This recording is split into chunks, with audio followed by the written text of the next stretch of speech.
So well late us start the class start करते हैं हम अपनी। एंड आज हमारा टारगेट क्या है क्लास का? आज हम डिस्कस करेंगे February current affairs, right? So last classes में हम लोगों ने जनवरी करंट अफेयर्स को कंप्लीट कर लिया एंड होप आप लोगों को नोट्स रिसीव हो गए होंगे। I already share the notes of January current affairs and today will try to complete February current affairs. कोशिश करते हैं फेब्रवरी अगर आज कंप्लीट हो जाए, अगर आप लोगों ने साथ दिया तो will complete February current affairs. And हम लोग का टारगेट क्या है करंट अफेयर्स का? आई थिंक होप आप सबको क्लियर है। हम लोगों ने फर्स्ट क्लास में करंट अफेयर्स की अपनी स्ट्रेटेजी डिस्कस कर ली थी कि हम लोग 6 मंथ्स +1 - 1 डिस्कस करेंगे, जिसमें हम अपना जनवरी कंप्लीट कर चुके हैं। आज फरवरी कोशिश करेंगे कंप्लीट हो जाए। फिर आने वाली क्लासेस में हम लोग कुछ स्टैटिक जीके फिर स्टार्ट करेंगे, फिर उसके बाद फिर करंट अफेयर्स में मूव कर जाएंगे। तो थोड़ा सा मिक्स मैच करके चलेंगे ताकि थोड़ा कई बार ऐसा होता है ना कि रेगुलर स्टैटिक जीके की क्लासेस में अ, एक बोरिंग सा ना हो जाए, इस वजह से कभी थोड़ा कुछ स्टैटिक जीके देन फिर करंट अफेयर्स, कुछ इस तरह के कॉम्बिनेशन से अंडर ग्रेजुएट के जो स्टूडेंट है उनकी क्लास का हम लोग प्लान करते हैं, राइट? तो अभी हम लोग करेंगे 2 और 3 मंथ्स कंप्लीट करेंगे, देन फिर हम मूव कर जाएंगे अपनी स्टैटिक जीके पे।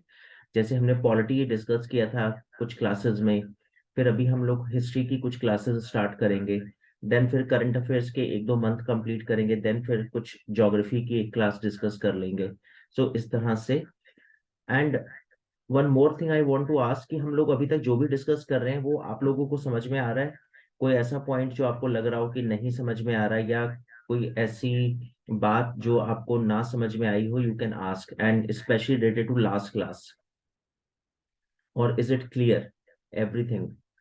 Okay, thank you Lavya, thank you. ठीक है। सो ठीक है, फिर हम स्टार्ट करते हैं अपनी क्लास। अगर आपका कोई डाउट नहीं है लास्ट क्लास से related, so I am going to start our class. उससे पहले वही हम लोग थोड़ा एज यूजुअल कुछ रिवीजन कर लेते हैं लास्ट क्लास का, ताकि हम लोगों को कुछ और चीजें अच्छे से याद हो जाए। जनवरी करंट अफेयर्स में जो हमने लास्ट क्लास ली थी उसमें मैंने आपसे जो फर्स्ट पॉइंट डिस्कस किया था वो पूछा था मैंने आपसे। एंड ओके, सो पहले मैं आप लोगों से पूछ लूं कि you all are ready? Should we start ना? करें हम अपनी class start?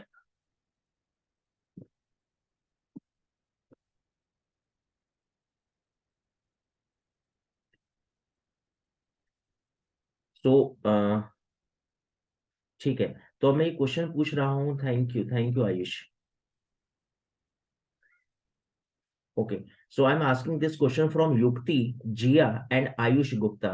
So please tell me, these three students, I discuss with you the oldest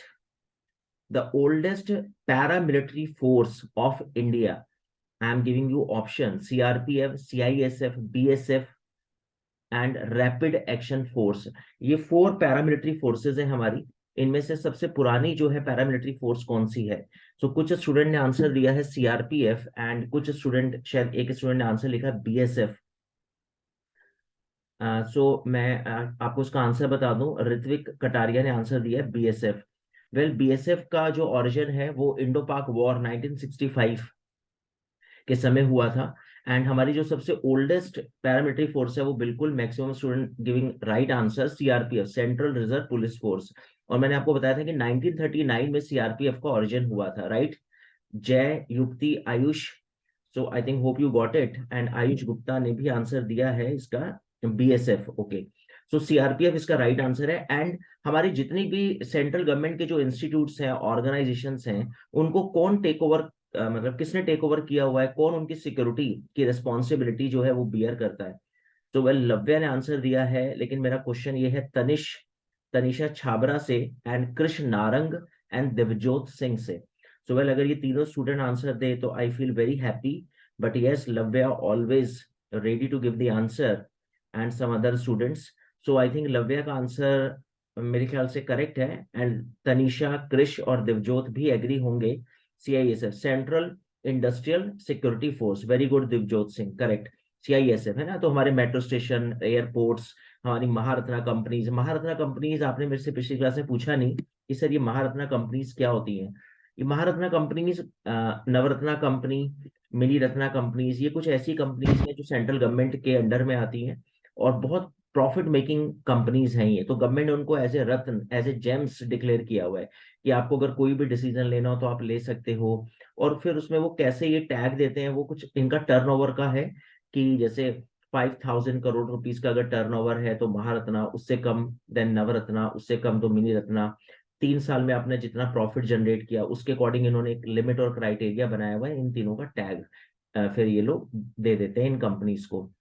तो इनको डिसीजन लेने की कुछ पावर्स मिल जाती हैं और ये profit making central government companies हैं, यानी गवर्नमेंट इन फ्यूचर कभी इनका प्राइवेटाइजेशन नहीं करेगी। तो ये जैसे एग्जांपल मैं आपको दे दूं, एनटीपीसी अगर आपने सुना हो, national thermal power corporation, right. आपने Indian oil corporation, Bharat petroleum, BPCL, HPCL, जो आप पेट्रोल पंप स्टेशन है जहां पे आप पेट्रोल फिल करवाते हैं अपने 2 व्हीलर और 4 व्हीलर में, ये सब महारत्ना कंपनीज हैं इंडियन गवर्नमेंट। ओएनजीसी का नाम आपने सुना होगा, oil and natural gas corporation. तो इन सब की सिक्योरिटी भी सीआईएसएफ देखती है। चलो वेरी गुड। अब मैं आपसे अगला क्वेश्चन पूछ रहा हूं और ये क्वेश्चन है मेरा दर्पित से, Jiya, JIAA, and Ayush Gupta and Aarushi से। So please tell me, reserve bank of India का नेशनलाइजेशन कब हुआ था? So please tell me when RBI was nationalise, that is my question. So अगर ये स्टूडेंट आंसर देंगे तो आई फील हैप्पी, अदरवाइज बाकी स्टूडेंट भी आंसर दे सकते हैं। एंड एज यूजुअल लव्य का आंसर आ चुका है 1 जनवरी 1949, और Paridhi Kalra, Lakshya Gandhi, Kanishk, okay. And any other student? Isha Gogar अगर आंसर दे, युक्ति ने भी आंसर दिया, ओके वेरी गुड। सो 1 जनवरी 1949, यस एब्सोल्युटली करेक्ट है the right answer of RBI nationalisation. और होप नेशनलाइजेशन का मतलब आयुष गुप्ता आप समझ गए होंगे। आयुष इसका आंसर है 1946, 1949, शायद आपने 46 टाइप कर दिया। सो 49 इसका आंसर है। और नेशनलाइजेशन का मतलब है 100% गवर्नमेंट ने इसके शेयर्स क्या कर लिए, टेक ओवर कर लिए, करेक्ट। तो आई थिंक होप आप लोगों को समझ में आया होगा जब हमने क्लास में डिस्कस किया था। वेल अब जल्दी से मेरे को बताओ, आरबीआई के गवर्नर की अगर मैं टेन्योर की बात करूं तो कुछ आइडिया है हमने क्या डिस्कस किया था अपनी क्लास में? और ये question I am asking from Bhumi Gupta and Vidita Bajaj. Yes, okay. तो student started to give the answer in chat section, Paridhi, Manasvi Kalra and Paridhi Kalra, Devjot, Bhumi Gupta, okay. तो yes I discuss with you, right Lavya, 3+2 यानी 3 इयर्स, और फिर उसके बाद 2 इयर्स का एक्सटेंशन है। वो डिपेंड करेगा कि अगर दोनों एग्री है, दोनों एग्री मीन्स गवर्नर भी एग्री है और गवर्नमेंट भी एग्री है, तो उसको एक्सटेंशन मिल जाएगा, ठीक है, वेरी गुड। अच्छा फिर आप मेरे को ये बताओ कि अभी सुप्रीम कोर्ट का सीजीआई कौन है? Who is the current chief justice of India? And I am asking this question from Niharika and Suhani Batra. And I am asking this question from Kumud. Okay, so Chandrachud, Lavya ने answer दिया है, okay. And yes, any other answer? Yash Arora का भी answer आया है, Chandrachud, okay. So I think correct है DY Chandrachud या CY Chandrachud? So I think YV Chandrachud इनके फादर थे, और अभी जो है वो बैठे हुए हैं Dhananjay DY Chandrachud, right. Yes, और YV चंद्रचूड़ इनके फादर थे, जो कि लॉन्गेस्ट सर्विंग सीजीआई थे, जो हमने डिस्कस किया था, है ना, 7 इयर्स के लिए। जनरली वैसे 5 इयर्स मैक्सिमम, और 65 ईयर की एज। जैसे ये भी अभी शायद 2 इयर्स ही बैठेंगे, 2024 में शायद इनका टेन्योर पूरा हो जाएगा। चलो ठीक है, वेरी गुड, करेक्ट है, राइट आंसर है। चलो अब हम ये क्वेश्चन पूछते हैं अगला, और ये क्वेश्चन है मेरा परिधि कालरा एंड मनस्वी सूद से। वीर गार्डियन, ये एक्सरसाइज इंडियन एयरफोर्स आर्मी ने किस कंट्री के साथ कंडक्ट की? वीर गार्डियन। सो लव्या ने आंसर दिया है। And yes, what about others? Yash Arora, Divjot Singh, okay correct. Muskan का भी आंसर है, सुहानी, लक्ष्य गांधी एंड ईशा गोगर, युक्ति, निहारिका, वेरी गुड, करेक्ट है, जापान के साथ। और जापान की मैंने आपको कहानी सुनाई थी कि किस तरह से यूएसएस को टेक ओवर किया हुआ है। Veer guardian first air force army exercise है जापान के साथ, करेक्ट है, वेरी गुड। अभी हमने नेक्स्ट क्वेश्चन है मेरा आबिल से एंड युक्ति एंड निष्ठा एंड ईशु भारद्वाज से। अभी हमने कौन सी मिसाइल को टेस्ट किया था जनवरी करंट अफेयर्स में, and first missile of India? तो मैं दो बातें पूछ रहा हूँ इस क्वेश्चन में। वेल लव्या, मनस्वी सूद का आंसर आ चुका है, एंड यश अरोड़ा ने भी आंसर दिया है। ईशु भारद्वाज का भी आंसर आया, वेरी गुड ईशु। एंड निष्ठा ने भी आंसर दिया, करेक्ट है। पृथ्वी, पृथ्वी 2 को तो अभी हमने टेस्ट किया जनवरी में, राइट राइट। लक्ष्य गांधी, आबिल, करेक्ट। और अभी हमारी जो फर्स्ट मिसाइल थी वो पृथ्वी थी। 1983 एपीजे कलाम थिंक टैंक थे, इंटीग्रेटेड मिसाइल डेवलपमेंट प्रोजेक्ट हमने स्टार्ट किया, राइट। अच्छा, फिर आप मेरे को ये बताओ, diary number 1, my next question, diary number 1, I am asking this question from Isha Gogar Aarushi and Krishna Narang and Brahmjot Kaur से मैं पूछ रहा हूँ कि डायरी नंबर 1 का राइटर कौन है? शशि थरूर, ओके। सो मनस्वी सूद ने बोला Shashi Tharoor, and Ritvik is not agree with Manasvi, and Ritvik saying Ranjan Gogoi, Darpit and other student. Darpit ने भी शशि थरूर बोला है, ओ शशि थरूर की आई थिंक दर्पित वो बुक थी अंबेडकर लाइफ, एंड रंजन गोगोई की बुक है डायरी नंबर 1। रंजन गोगोई जो है वो मेंबर ऑफ पार्लियामेंट है, राज्यसभा में नॉमिनेटेड है बाय रामनाथ कोविंद ने उनको नॉमिनेट किया था, और अभी वो मेंबर ऑफ पार्लियामेंट है, करेक्ट। सो यस लक्ष्य, करेक्ट है, ठीक है, डन। अच्छा, अगला क्वेश्चन मैंने आपके साथ डिस्कस किया था, डॉपलर रडार। हम लोग अभी कई सारे डॉपलर रडार नेटवर्क पूरे ऑल ओवर इंडिया में सेटअप करेंगे। तो इसका मेन टॉपिक क्या है, मेन पर्पस क्या है, that is my question. I am asking this question from Tanisha Chhabra, Niharika and Suhani Batra. So what is the purpose to establish Doppler radar system network all over India, especially अभी Himalayan reason में इसको develop कर रहे हैं? Well Lavya ने answer दिया है कि sir it is related to weather, weather report, weather prediction करेंगे। एंड तनिषा छावरा ने भी आंसर दिया है कि sir weather related prediction. Manasvi Sood का भी आंसर आया है, तो बिल्कुल करेक्ट है। Yash Arora, yes you are absolutely correct, everyone giving right answer. Weather related जो प्रोडिक्शन है उसे और एक्यूरेट करना, ताकि केदारनाथ जैसी त्रासदी जो हमने झेली, या अभी इस तरह से मॉनसून जब आएगा तो आप समझते हो किस तरह से वो होता है ना कि क्लाउड इरप्ट हो गया, बादल फट गया, बहुत फ्लड आनी शुरू हो जाती है मॉनसून के सीजन में, स्पेशली उत्तराखंड, हिमाचल, जम्मू कश्मीर वाले जो हमारे हिली स्टेट्स हैं। ठीक है, करेक्ट है, वेरी गुड। अच्छा, उसके बाद फिर मेरा नेक्स्ट क्वेश्चन है आपसे, और ये मैं क्वेश्चन पूछ रहा हूँ युक्ति एंड जीतू से। परख, मैंने एक योजना आपके साथ डिस्कस की थी, तो बस आप मेरे को सिर्फ इतना बता दो कि परख योजना किस फील्ड से रिलेटेड है, और कौन सी ऑर्गेनाइजेशन है जो परख योजना को इंप्लीमेंट करने जा रही है। परख योजना, okay, so student started to give the answer, and maximum student giving answer, sir, it is related to NCERT and it is related to education system को, education system एक uniformity लानी है, that is the purpose, right? Very good Muskan and other students, those gave answer NCERT and education system से related है ये योजना, very good, correct है। उसके बाद नेक्स्ट क्वेश्चन है कॉन्स्टिट्यूशन लिटरेट डिस्ट्रिक्ट हमने अभी कौन सा डिक्लेयर किया है, और ये क्वेश्चन मैं पूछना चाह रहा हूं जीतू से, लक्ष्य से, एंड ब्रह्मजोत कौर एंड भूमि गुप्ता से। ओके, सो भूमि गुप्ता ने तो ऑलरेडी पहले ही आंसर दे दिया मेरे पूछने से पहले ही, एंड ठीक है, देखते हैं बाकी स्टूडेंट के आंसर। सो यस, करेक्ट है, कोल्लम केरल का डिस्ट्रिक्ट है, और यहाँ पर अभी कॉन्स्टिट्यूशन लिटरेट डिस्ट्रिक्ट बन चुका है, यानी ज्यादातर लोगों को, 90% लोगों को यहाँ पे अपने कॉन्स्टिट्यूशन के बारे में फुल नॉलेज है, करेक्ट है, वेरी गुड, ठीक है, डन है, आगे चलते हैं। उसके बाद फिर एक अगला क्वेश्चन मेरा ये था कि इस बार हमारा जो 26 जनवरी परेड हुई थी, इसमें हमने किसको चीफ गेस्ट बुलाया था? बस खाली आप इतना बता दो किस कंट्री का प्रेसिडेंट था। यश अरोड़ा, ईशा गोगर एंड सौरभ एंड विदिता बजाज से मैं ये क्वेश्चन पूछ रहा हूँ। I am asking this question from these 4 students. Okay, Egypt, so Vidita Bajaj, Divjot Singh, Riya Sharma, and correct correct correct correct, very good, yes, Egypt के प्रेसिडेंट थे अब्दुल फतेह अल सीसी, को हमने इनवाइट करा था अपने 26 जनवरी में, ठीक है। आप मेरे को ये बताओ, यूनेस्को वर्ल्ड हेरिटेज साइट हमने एक डिस्कस की थी अपनी लास्ट क्लास में, क्या वो साइट थी और कौन से स्टेट को बिलोंग करती है वो साइट? तो अगर आप उस साइट का नाम लिख पाए, साक्षी अग्रवाल से मेरा क्वेश्चन है ये, and Kshitij and Riya Sharma से मेरा ये क्वेश्चन है कि world UNESCO world heritage site हमने कौन सी डिस्कस की थी लास्ट क्लास में?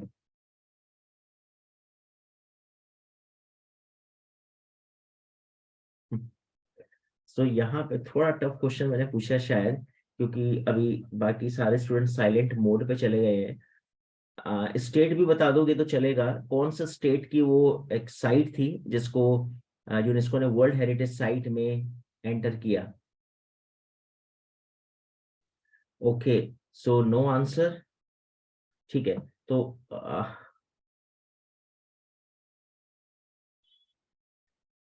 अच्छा, कोई ताल लेक आप लोग बता रहे हो। अच्छा, एक तो होता है गलत, एक होता है गलत का होल 5, ये वो था आंसर। खैर, मैंने आपको बताया था मोई डैम्स, MOIDAMS। मोई डैम्स मैंने आपको बताया था कि वो 13th सेंचुरी में अहोम डायनेस्टी के रूलर्स ने इनको डेवलप किया था। एंड ये कुछ बेरीड प्लेसेस हैं जहाँ पे वो उनके रिमेन्स जो है वो रखे जाते हैं, और उसको एक तरह से जैसे टुम्ब बनाए जाते थे मिडिवल टाइम पीरियड में, बुद्धा टाइम पीरियड में स्तूप और चैत्यास बनाए जाते थे, उसी तरह से मोई डैम्स का कंस्ट्रक्शन किया था अहोम डायनेस्टी ने 13th सेंचुरी। तो उसको यूनेस्को ने वर्ल्ड हेरिटेज साइट में एंटर किया है। करेक्ट। सो मेरे ख्याल से आप लोगों ने शायद ये न्यूज सभी ने मिस करी क्या। मैंने वैसे डिस्कस किया था, क्योंकि आप लोगों के आंसर देखे तो मुझे खुद पे शक हो गया कि पता नहीं मैंने डिस्कस करी भी थी या नहीं। खैर, अच्छा, चलो अब आगे चलते हैं। लास्ट 2 पॉइंट्स, आप जल्दी से बताओ। इसरो के मैंने 2 प्रोजेक्ट आपके साथ डिस्कस किए थे। जनवरी में इसरो ने डिक्लेयर किया कि ये मेरे 2 प्रोजेक्ट हैं, एक प्रोजेक्ट तो मैं इसी साल और एक प्रोजेक्ट मैं 2031 में लॉन्च करूंगा। So I am asking this question from Jiya Jeetu and Darpit and Paridhi Kalra. So please tell me the answer of this question. Two important project. Okay. So Aditya 1 and Life on Venus. ठीक है, सो स्टूडेंट ने answer देना शुरू कर दिया, and लव्य ने भी answer दिया है आदित्य 1। सो आई थिंक यस, परिधि कालरा करेक्ट है। आदित्य 1 तो अभी जून जुलाई में सन के ऊपर रिसर्च के लिए हमने सैटेलाइट लॉन्च करना है, and research on Venus, life on Venus हम 2031 में प्लान करेंगे, ऐसे इसरो का कहना है। करेक्ट। चलो ठीक है, लास्ट क्वेश्चन मेरा आप लोगों से है, और वो क्वेश्चन है, आप जल्दी से मेरे को ये बता दो कि पद्म विभूषण, इस बार जनवरी में, हर साल जनवरी में पद्मा अवार्ड्स देते हैं, विभूषण, भूषण और श्री। मैंने आपको पद्म विभूषण में एक बड़ी फेमस पर्सनैलिटी बताई थी, एंड मैंने आपको बताया था कि ये बहुत ग्रेट तबला वादक है, इनके फादर भी ग्रेट तबला प्लेयर थे, अल्लाह रखा। उनका नाम आप बताएंगे। इस बार Padma Vibhushan award he received. So my question from Suhani Batra and Krish Narang. So well, students started to give the answer. Zakir Hussain. Very good students, correct है. And thank you very much. Very good Suhani. Thank you very much for participating in this session. And यही purpose है हमारा कि इतना आप लोगों से class में ही रिवीजन करवा लिया जाए कि आपको एक्स्ट्रा जीके में कुछ ना पढ़ना पड़े, क्लासेस में ही हमारी जीके कवर अप हो जाए। तो ये 1.5 आवर बड़े क्रूशल 1.5 आवर है, एंड अच्छा है कि आप लोग इतनी स्ट्रेंथ में क्लास अटेंड करते हो। बाकी मैंने बार बार बोला कि जो स्टूडेंट क्लास में नहीं ज्वाइन करते वो जरूर रिकॉर्डिंग को टाइम से सुन लें, उसको कंप्लीट करें इससे पहले कि वो पेंडिंग हो जाए। चलो ठीक है, थैंक यू वेरी मच। अब हम अपने टॉपिक को स्टार्ट करते हैं। So let us start February current affairs. So February current affairs में चलने से पहले एज यूजुअल फिर वही हम लोग कुछ फेब्रुअरी से रिलेटेड कुछ मैं पॉइंट्स पूछूंगा, और देखूंगा कि फेब्रुअरी मंथ में आप लोगों का करंट अफेयर्स में कितना कमांड था, आप लोगों को कितना आइडिया है फेब्रुअरी करंट अफेयर्स के बारे में। तो ठीक है student, late us start. This is question number 1। So please give the answer of this question. तो थोड़ा कॉमन सेंस का यूज करना, और बड़ी इंपॉर्टेंट न्यूज है, हो सकता है आपने शायद सुना भी हो कभी न्यूज चैनल पे, कभी इलेक्ट्रॉनिक मीडिया या प्रिंट मीडिया में। So this is question number 1। So please try to give the answer.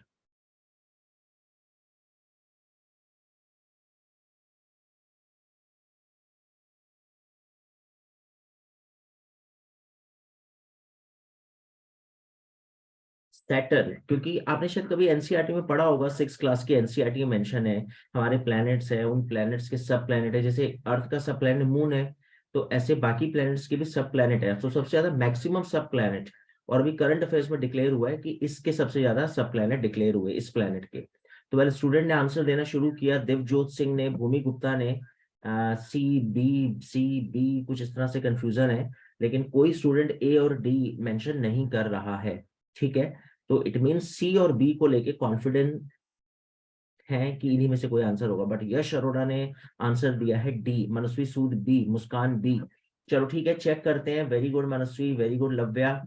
देखते हैं आप लोग सही हैं या गलत। So well, Saturn to become the planet with most moons. तो मैं आपको पहले ही बता दूं कि अभी तक तो सैटर्न ही डिक्लेयर था, लेकिन अभी करंट अफेयर्स में जुपिटर को डिक्लेयर कर दिया गया है कि जुपिटर के मैक्सिमम मून्स हैं। और जुपिटर के मैक्सिमम मून्स हो चुके हैं 92। वैसे पहले उसके 80 थे जुपिटर के, और अभी 12 न्यू मून्स नासा ने उसको डिस्कवर किया, और अभी टोटल इसके हो गए 92। और सैटर्न के अराउंड 85 मून्स थे, तो इस वजह से जुपिटर जो है वो टॉप पे आ चुका है सैटर्न को सरपास करके। तो उसका राइट आंसर है, अब देखो यही तो ब्यूटी है करंट अफेयर्स के क्वेश्चन की। अब कल को एग्जाम में क्वेश्चन आ जाए maximum moon of which planet, तो स्टूडेंट को देख के लगेगा कि यार ये ना ज्योग्राफी से भी देखो क्वेश्चन पूछा है इन्होंने मेरे एंट्रेंस में, जबकि वो क्वेश्चन रिलेटेड था करंट अफेयर से, क्योंकि करंट अफेयर्स में ये टॉपिक न्यूज में आया। करेक्ट, तो उसने रॉन्ग स्टेटमेंट है। Australia beat South Africa to lift ICC women's T20 world cup. वैसे क्रिकेट के तो हम लोग सभी फैन हैं, और क्रिकेट के बारे में तो एटलीस्ट हमें नॉलेज होनी भी चाहिए, तो ये स्टेटमेंट बिल्कुल करेक्ट है। लेकिन मैंने क्यों जानबूझ के ये क्वेश्चन आपसे पूछा, चलो ठीक है, मुझे 1 नहीं पता था, मुझे 2 के बारे में कोई नॉलेज नहीं थी, स्टार मार्क करते हैं। लेकिन ऑपरेशन कावेरी तो बिल्कुल अभी न्यूज में, अगर आपको आइडिया हो, सूडान में अभी होम वॉर चल रही है, राइट। और सूडान की होम वॉर में मोदी गवर्नमेंट, एनडीए गवर्नमेंट बड़ी हेल्प कर रही है, वहां से इवैक्यूएट कर रहे हैं हम इंडियंस को। तो ऑपरेशन कावेरी रिलेटेड है सूडान होम वॉर से इंडियंस को बाहर निकालना। और ये जो टर्की में और सीरिया में अर्थक्वेक आया था, इसका नाम था ऑपरेशन दोस्त। तो मेरा ये मानना था कि शायद आपको ये पॉइंट तो जरूर पता होना चाहिए था। तो अगर थर्ड रॉन्ग है तो फिर उससे देखते हैं ऑप्शन निकलता है क्या। अगर थर्ड रॉन्ग है तो सी नहीं था आंसर, डी नहीं था, और 1 एंड 2 में थोड़ी कंफ्यूजन हो जाती। तो ठीक है, इसका राइट आंसर है बी फॉर बॉम्बे 2 ऑनली। तो आई थिंक होप आप लोग को समझ में आ गया होगा। तो फेब्रुअरी करंट अफेयर्स में अभी एमसीक्यू के थ्रू मुझे 3 बातें समझ में आ गई। जुपिटर हाईएस्ट मून है, सब प्लैनेट। ऑस्ट्रेलिया, ऑस्ट्रेलिया जो है, हाँ एक मिनट बता रहा हूँ मनस्वी, ऑस्ट्रेलिया ने बीट किया साउथ अफ्रीका को आईसीसी वुमेन्स T20 में। एंड ऑपरेशन कावेरी जो है वो सूडान होम वॉर, लेकिन टर्की एंड सीरिया में अर्थक्वेक के समय 6 फरवरी में हमने ऑपरेशन दोस्त। तो बड़ा सिंपल है, हमने दोस्ती निभाई टर्की और सीरिया के साथ। और वैसे ही एनडीए गवर्नमेंट का अच्छा फंडा है, जहां कोई दिक्कत हो दुख में साथ खड़े हो जाओ, वो लॉन्ग टाइम तक आपको नहीं भूलेगा। करेक्ट। चलो आगे चलते हैं, नेक्स्ट पर आते हैं। तो ऑपरेशन दोस्त इसका राइट आंसर था थर्ड का। अब आते हैं क्वेश्चन नंबर 2 पर। क्वेश्चन नंबर 2 भी मैंने जानबूझ के यहाँ पे मेंशन किया, क्योंकि कश्मीर फाइल्स, हो सकता है आप में से मैक्सिमम स्टूडेंट्स ने ये मूवी देखी हो। एंड दादा साहब फाल्के अवार्ड बड़े फेमस अवार्ड है हिंदी सिनेमा के लिए। ये अवार्ड हर साल दिए जाते हैं in the month of February. So देखो इसको पढ़ो और बताओ, क्योंकि 2 अवार्ड बड़े फेमस होते हैं, best film and lifetime achievement award. So Ritvik Kataria ने आंसर दिया है C. Okay, and what about others?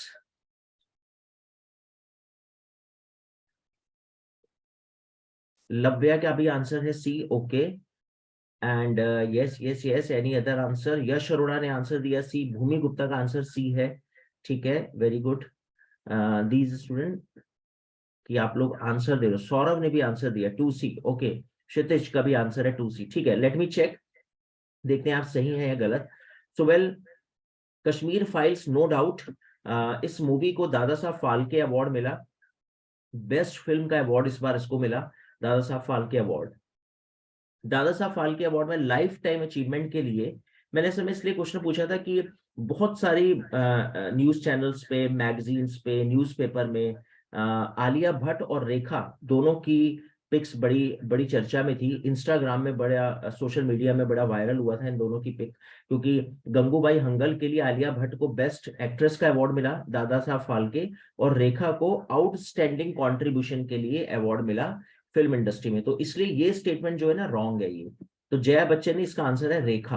Correct. And दादा साहब फाल्के खुद कौन है जिनके नाम पे अवार्ड दिया जाता है? हिंदुस्तान के पहले डायरेक्टर, जिन्होंने फर्स्ट हिंदी मूवी को डायरेक्ट किया था, राजा हरीश चंद्र 1913 में। तो उनको फादर ऑफ हिंदी सिनेमा के नाम से जाना जाता है। एंड दैट्स वाई ये बहुत फेमस अवार्ड होता है। हमेशा किसी ना किसी कॉम्पिटेटिव एग्जाम से मैं इस क्वेश्चन को देखता हूँ। सो दैट्स वाई मैंने इसको एमसीक्यू में डाला। तो अब आप समझ गए होंगे, तो फर्स्ट करेक्ट है, एंड थर्ड करेक्ट है, सेकंड रॉन्ग है, और हमें आर करेक्ट को चूज करना था, तो दैट्स वाई सी इसका राइट आंसर होगा। वेरी गुड एवरीवन, करेक्ट है, गुड वन। तो लास्ट क्वेश्चन, फिर हम अपने फेब्रुअरी करंट अफेयर्स को स्टार्ट करते हैं। सो this is question number third. कुछ डेज बड़े इंपॉर्टेंट है, एंड जैसे अगर मैं बात करूं तो वेटलैंड डे, वेटलैंड्स शायद आपको पता होगा, लेक पॉन्ड इन सबको वेटलैंड्स बोलते हैं। रामसर कन्वेंशन एक बड़ा फेमस, मतलब उस कन्वेंशन के थ्रू ही हमें अपने वेटलैंड्स को केयर करना होता है। वर्ल्ड कैंसर डे बड़ा फेमस है। परवेज मुशर्रफ को अगर आप लोग जानते हो, कारगिल वॉर के समय बड़ी अहम भूमिका थी इनकी।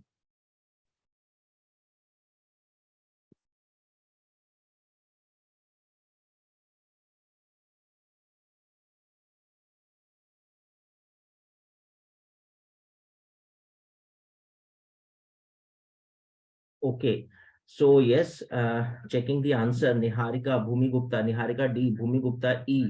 ओके, ठीक है, एंड बाकी स्टूडेंट्स के भी आंसर नहीं आए चैट सेक्शन में। ठीक है, तो मैं इसका आंसर बता देता हूँ आपको। तो first of all Ayush Gupta ने भी आंसर दिया है कि सर इसका आंसर है ई, लव्या का आंसर है 3E। ओके, एंड ठीक है, चलो मैं इसका आंसर बताता हूँ आपको।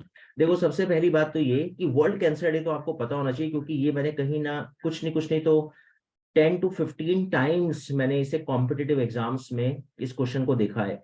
तो वर्ल्ड कैंसर डे बिल्कुल करेक्ट है, 4 फरवरी को होता है। World wetlands day 8 to 9 times general competitive exams में क्वेश्चन पूछा हुआ है। वर्ल्ड वेटलैंड्स डे बिल्कुल सही है, 2 फरवरी।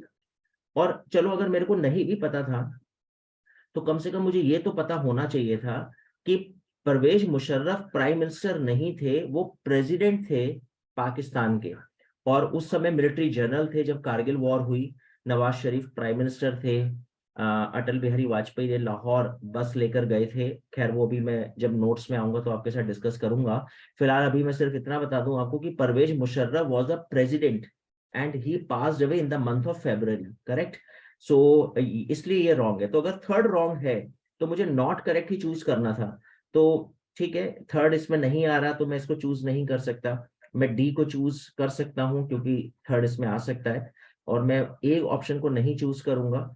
और मैं ये भी नहीं बोल सकता कि सारे के सारे नॉट करेक्ट हैं। तो इसका आंसर जो है मेरे हिसाब से बैठेगा D for Bombay is the correct option, right. तो मेरे ख्याल से डिक्टेटर भी, yes Ritwik, you can say he was a dictator. वैसे सारे डिक्टेटर ही होते हैं, जितने आर्मी जनरल्स होते हैं पाकिस्तान के, दे ऑल आर डिक्टेटर्स। तो ठीक है, इसका right answer, I think hope आप लोगों को समझ में आ गया होगा, इसका राइट आंसर है बी फॉर बॉम्बे, करेक्ट। तो 2 फरवरी वर्ल्ड वेटलैंड डे, 4 फरवरी world cancer day, and Pakistan के former president and military general Pervez Musharraf passed away, correct. So the right answer is B for Bombay. So that's all about फरवरी के quiz का जो हमने सेशन कंप्लीट किया। अब हम आते हैं वन बाय वन, एक एक करके फरवरी के नोट्स को, फरवरी के पॉइंट्स को हम लोग कवर अप करते हैं। चलो, लेट अस स्टार्ट। तो फर्स्ट इंपॉर्टेंट पॉइंट देखते हैं यहाँ पे नेशनल व्यूज के पॉइंट ऑफ व्यू से। Visakhapatnam will be the new Andhra Pradesh capital. तो मैं एक क्वेश्चन पूछ लेता हूं पहले, और ये क्वेश्चन मैं पूछता हूं, किससे पूछूं? आबिल एंड आरुषि एंड आयुष गुप्ता से पूछ लेता हूं। आबिल, आरुषि, आयुष गुप्ता, आप लोग मेरे को बताओगे कि आंध्र प्रदेश से तेलंगाना किस ईयर में सेपरेट हुआ था? शायद मैंने पॉलिटी की क्लास में आप लोग के साथ डिस्कस किया था। आंध्र प्रदेश से सेपरेट हुआ Telangana in which year? So well, Lavya ने आंसर दिया sir 2017, but Kumud not agree with Lavya and Kumud is saying sir 2014। But मैंने जिन स्टूडेंट से आंसर पूछा उसमें से आबिल का आंसर आया 2018। ओके, ठीक है। तो मैं आपको पहले ये बता दूं कि ब्रह्मजोत कौर का आंसर है 2014, क्षितिज का आंसर 2014 है। बिल्कुल करेक्ट है। तो मैं आपको पहले ये बता दूं कि इसका आंसर है 2014। एंड 2014 में आंध्र प्रदेश से तेलंगाना सेपरेट हुआ था। और उस समय तेलंगाना में हैदराबाद चला गया। तो आंध्र प्रदेश की पहले कैपिटल हैदराबाद थी।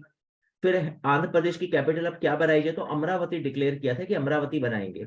लेकिन अभी फिर ये डिक्लेयर हुआ है कि विशाखापट्टनम जो है वो नई कैपिटल होगी आंध्र प्रदेश की। तो पहले अमरावती डिक्लेयर की गई थी, लेकिन अभी विशाखापट्टनम को डिक्लेयर किया गया है। तो तेलंगाना की कैपिटल हैदराबाद हो गई 2014 में, और आंध्र प्रदेश की कैपिटल विशाखापट्टनम, करेक्ट। तो वेरी इंपॉर्टेंट क्वेश्चन है ये करंट अफेयर्स में, अभी ये चेंजेस इन्होंने किए हैं। चलो ठीक है, आगे चलते हैं, नेक्स्ट पर आते हैं। अब फिर से एक और बड़ी इंपॉर्टेंट लेक, कहने को फिर से ज्योग्राफी का क्वेश्चन बन जाएगा अगर कल को एग्जाम में आ जाए कि या टसो लेक कहाँ पर है। तो आपका आंसर होगा, पहले तो आप ये जान लो कि ये लेक कहाँ पर है, लद्दाख में। तो आप देख सकते हो कितनी ब्यूटीफुल लेक है। एंड बॉलीवुड की कई सारी मूवीज की शूटिंग इस जगह पे हो चुकी है, लद्दाख की इस लेक के पास। एंड क्यों अभी ये न्यूज में है, क्योंकि इसको बायोडायवर्सिटी हेरिटेज साइट डिक्लेयर किया भारत सरकार ने। तो बायोडायवर्सिटी साइट, हेरिटेज साइट क्या होती हैं? ये कुछ ऐसी साइट है, वैसे मैंने नोट्स में मेंशन किया है यहाँ पर नेक्स्ट स्लाइड में, कि ये वो साइट्स होती हैं जो इकोलॉजिकल बड़ी फ्रेजाइल होंगी। इकोसिस्टम इनका बड़ा मतलब ऐसा होगा कि एक्सटिंक्ट होने के स्टेज पर आ जाएंगी। रेयर स्पीसीज होंगी, rare vegetation, rare plant species आपको यहाँ पे दिखाई देंगी। तो इसी वजह से यहाँ पर थोड़ा सा केयर किया जाता है, एक्स्ट्रा फंड्स यहाँ पे लगाए जाते हैं। तो स्टेट गवर्नमेंट के साथ सेंट्रल गवर्नमेंट थोड़ा कोऑर्डिनेट करती है, सेंट्रल गवर्नमेंट स्टेट को सपोर्ट करती है कि आप अपनी इस साइट को थोड़ा केयर करो। तो भारत सरकार ने ये एक्ट कब बनाया था? 2002 में। तो ये एक ट्रेडिशनल बात है, अगर आपको याद करना हो तो ठीक है, अगर आपको नहीं याद करना तो आप छोड़ सकते हो, लेकिन मैंने एक्सप्लेनेशन यहाँ पे लिख दिया। लेकिन हाँ, करंट अफेयर्स के पॉइंट ऑफ व्यू से याया टसो लेक कहाँ पर है? लद्दाख में। क्यों न्यूज में है? क्योंकि इसको बायोडायवर्सिटी हेरिटेज साइट डिक्लेयर कर दिया, और लद्दाख की पहली साइट है बायोडायवर्सिटी हेरिटेज साइट। करेक्ट? तो आई थिंक होप यहाँ पर क्लियर हो गया होगा आपको। अब हम चलते हैं नेक्स्ट पर। तो अभी तक हमने फेब्रुअरी करंट अफेयर्स में 2 पॉइंट डिस्कस किए। विशाखापट्टनम आंध्र प्रदेश की नई कैपिटल, याया टसो लद्दाख की लेक बायोडायवर्सिटी हेरिटेज साइट इसको डिक्लेयर किया गया। अब आते हैं एक बड़ी इंपॉर्टेंट न्यूज, जो करंट अफेयर्स के पॉइंट ऑफ व्यू से तो खैर इतनी इंपॉर्टेंट नहीं थी, लेकिन why I choose this news to give you information about CAG, क्योंकि मुझे कैग आपको बताना था और मुझे एससीओ ये ऑर्गेनाइजेशन आपको बतानी थी। दैट्स व्हाई मैंने इस न्यूज को सेलेक्ट किया आपके लिए। तो देखो, ये हमारे लिए इंपॉर्टेंट नहीं है कि comptroller auditor general of India Shanghai cooperation organisation की मीटिंग में लखनऊ में होगी, वहां पे वो अटेंड करेंगे। ये क्वेश्चन मुझे नहीं लगता कि कभी किसी कॉम्पिटिटिव एग्जाम्स में आएगा। लेकिन हाँ, मैं आपको कैग के बारे में बताना चाहूंगा। तो ये पहले मैं क्वेश्चन पूछ लेता हूं, और ये क्वेश्चन मैं पूछ रहा हूं तनिषा से, जीतू, जिया, कनिष्क एंड कुमुद से। ये क्वेश्चन है मेरा कि कुछ आइडिया है आपको कैग का काम क्या होता है? ये CAG एक कॉन्स्टिट्यूशन में मेंशन है, हमारे आर्टिकल में मेंशन है। कैग क्या काम होता है, क्या पर्पस है इसका, ये पोस्ट क्यों बनाई गई? बाकी और स्टूडेंट अगर कोई आंसर देना चाहे तो दे सकते हैं चैट सेक्शन में। Yes, fast.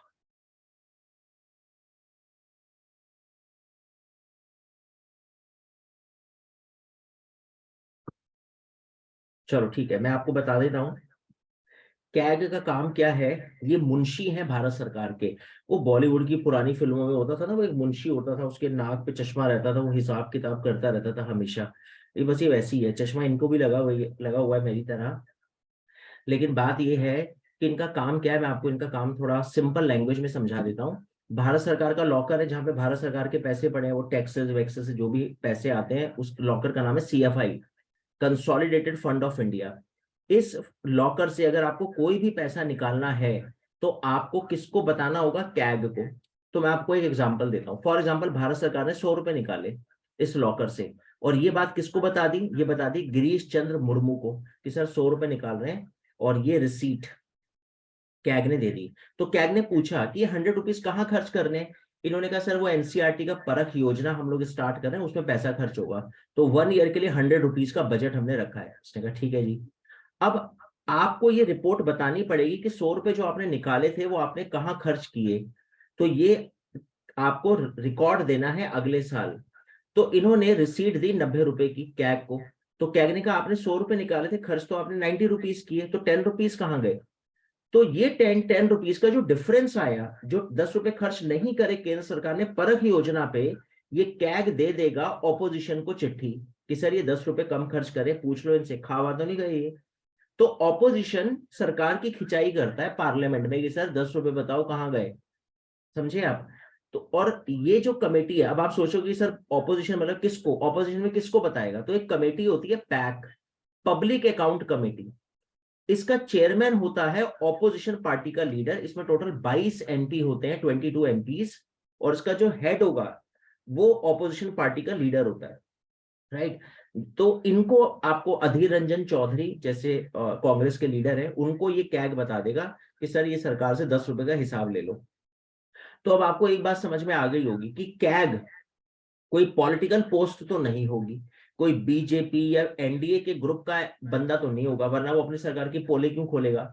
तो ये आईएएस का एग्जाम पास करके आता है, सिविल सर्विस से आता है, और ये इस पोस्ट पे बैठता है 6 इयर्स के लिए, 6 साल के लिए, करेक्ट। या 65 साल की एज, जो पहले आएगा उस पर रिटायर हो जाएगा। तो आप समझ गए, ये किसी से डरता वरता नहीं, क्योंकि इसकी तो जॉब फिक्स है। तो ये पॉलिटिकल पोस्ट नहीं है, ये खुल के सरकार के एक एक खर्चे की जांच करता है, इंक्वायरी करता है, एस्टिमेट लगा के ऑपोजिशन को हैंडओवर कर देता है। तो कॉन्स्टिट्यूशन में ये कौन सा आर्टिकल है, 148 से 151 तक इसको मेंशन किया गया है। तो होप मेरे ख्याल से कुमुद को एंड आबिल को, जिया को, जीतू को, कनिष्क को, कृष्ण नारंग को, क्षितिज को, लक्ष्य गांधी और सिंपल लक्ष्य को समझ में आ गया होगा, निहारिका और निष्ठा को भी। ये बताओ क्लियर है कैग के बारे में, पॉइंट समझ में आ गए, क्या क्या पॉइंट मैंने डिस्कस किए फिर से सुन लो। अभी प्रेजेंट कैग कौन है, तो आंसर है जी जीसी मुर्मू, ठीक है, पॉइंट नंबर 1 है ये, ठीक है। उसके बाद दूसरा इंपॉर्टेंट पॉइंट मैंने आपको बताया कि कैग का काम क्या है, इंडियन गवर्नमेंट का हिसाब किताब रखना, सिंपल, राइट। कौन से आर्टिकल में मेंशन है, 148 से 151 में इसको मेंशन किया गया है। क्या टेन्योर है जी, 6 इयर्स और 65 ईयर एज। कैसे आता है, आईएएस का एग्जाम पास करके आता है। ये इसके पॉइंट्स हैं इंपॉर्टेंट, ये मुझे आपके साथ डिस्कस करने थे। कॉम्पिटिटिव एग्जाम्स में क्वेश्चन आया हुआ एग्जाम में, कई सालों से आता है ये क्वेश्चन कैग के बारे में। अब बात करते हैं शंघाई कोऑपरेशन ऑर्गेनाइजेशन, ये क्या है। ये एक सेंट्रल एशिया की ऑर्गेनाइजेशन है। सेंट्रल एशिया के कुछ कंट्रीज ने मिलकर ग्रुप बनाया। जैसे सेंट्रल एशिया में कौन कौन आता है, Russia, China, Turkmenistan, Uzbekistan, Kazakhstan, Kyrgyzstan. आपने इनके नाम सुने होंगे, ये पहले यूएसएसआर थे सब, ये सब 1991 में टूटे। हाँ right right Ritvik, correct. Uzbekistan है ना, तुर्कमेनिस्तान एंड आपका किर्गिस्तान, कजाकिस्तान, ये सब मेंबर है। तो कहते हैं कि इसमें टोटल 6 मेंबर थे इस ग्रुप में। अब चूंकि हमारा तो एक बेस्ट फ्रेंड है रशिया, तो हमने रशिया से ऐसी कभी बातों बातों में बोल दिया होगा, कभी ये चाय वाय पे बैठे होंगे पुतिन जी और नरेंद्र मोदी जी। अब मोदी जी का आपको पता ही है, जब बात करते हैं तो फिर वो ऑफिशियली ऐसी बात नहीं करते ना, फॉर्मल, वो इनफॉर्मल हो जाते हैं, और यही उनकी क्वालिटी है। और इसी तरह से रिलेशन डेवलप भी होते हैं। तो उन्होंने बोल दिया होगा पुतिन से कभी कि यार कभी मेंबर मेंबर बना दो यार हमें भी सीएसओ का। तो रशिया ने ग्रुप में बोला कि यार वो इंडिया मेरा पक्का दोस्त, वो आना चाहता है ग्रुप में। अब इस ग्रुप में एक हमारा दुश्मन भी है, और वो कौन है, चाइना। तो उसने कहा हाँ हाँ बिल्कुल बुलाओ। तो रशिया को बड़ा शॉकिंग था, यार चाइना कैसे फेवर कर गया कि इंडिया को बुलाओ, क्योंकि इंडिया का आने का मतलब रशिया के हाथ मजबूत हो जाना। किसी भी बात में इंडिया रशिया को हमेशा फेवर करेगा। तो चाइना ने कहा हाँ हाँ बिल्कुल बुलाओ, लेकिन एक शर्त है, टर्म्स एंड कंडीशन अप्लाइड, अगर इंडिया आएगा तो पाकिस्तान भी बनेगा मेंबर। तो खैर अभी 2017 में 2 कंट्रीज की एंट्री हो गई इस ग्रुप में, इंडिया एंड पाकिस्तान। तो पहले इसमें 6 मेंबर थे, अभी 2 ऐड हुए और 8 हो गए। तो बस मुझे सिर्फ इतना बताना था आपको कि शंघाई कोऑपरेशन ऑर्गेनाइजेशन में आज टोटल कितने मेंबर्स हैं, 8। तो Russia, China, Kyrgyzstan, Uzbekistan, Tajikistan, कोई जरूरत नहीं है इनको याद करने की, बस रशिया चाइना आप याद रखो। एससीओ में रशिया चाइना मेंबर है, इंक्लूडिंग इंडिया एंड पाकिस्तान मिला के 8 मेंबर है, जिसमें इंडिया और पाकिस्तान नए मेंबर ने एंट्री ली एससीओ ऑर्गेनाइजेशन में, करेक्ट। ठीक है, तो आगे चलते हैं। होप आप लोग को ये दोनों पॉइंट्स क्लियर हो गए होंगे। एंड यस 8 कंट्रीज हैं ऋत्विक, करेक्ट है। चलो आगे चलते हैं, नेक्स्ट पर आते हैं। अब देखते हैं फरवरी में और इम्पोर्टेंट पॉइंट क्या था। ये नैनो प्लांट अमित शाह ने लगाया है, ठीक है, कोई खास नहीं है हमारे कॉम्पिटिटिव एग्जाम्स के लिए, इसको हम बाद में लेते हैं, फिलहाल हम नेक्स्ट न्यूज पर आते हैं। हाँ, ये बड़ी इंपॉर्टेंट न्यूज है। आप लोगों को आइडिया है, कॉमनवेल्थ सुना है कभी आप लोगों ने, कॉमनवेल्थ ऑर्गेनाइजेशन। निष्ठा और परिधि कालरा से मेरा क्वेश्चन है ये कि कॉमनवेल्थ ऑर्गेनाइजेशन क्या है, और क्या पर्पस है इसका, क्या इंडिया कॉमनवेल्थ ऑर्गेनाइजेशन का मेंबर है क्या। कॉमनवेल्थ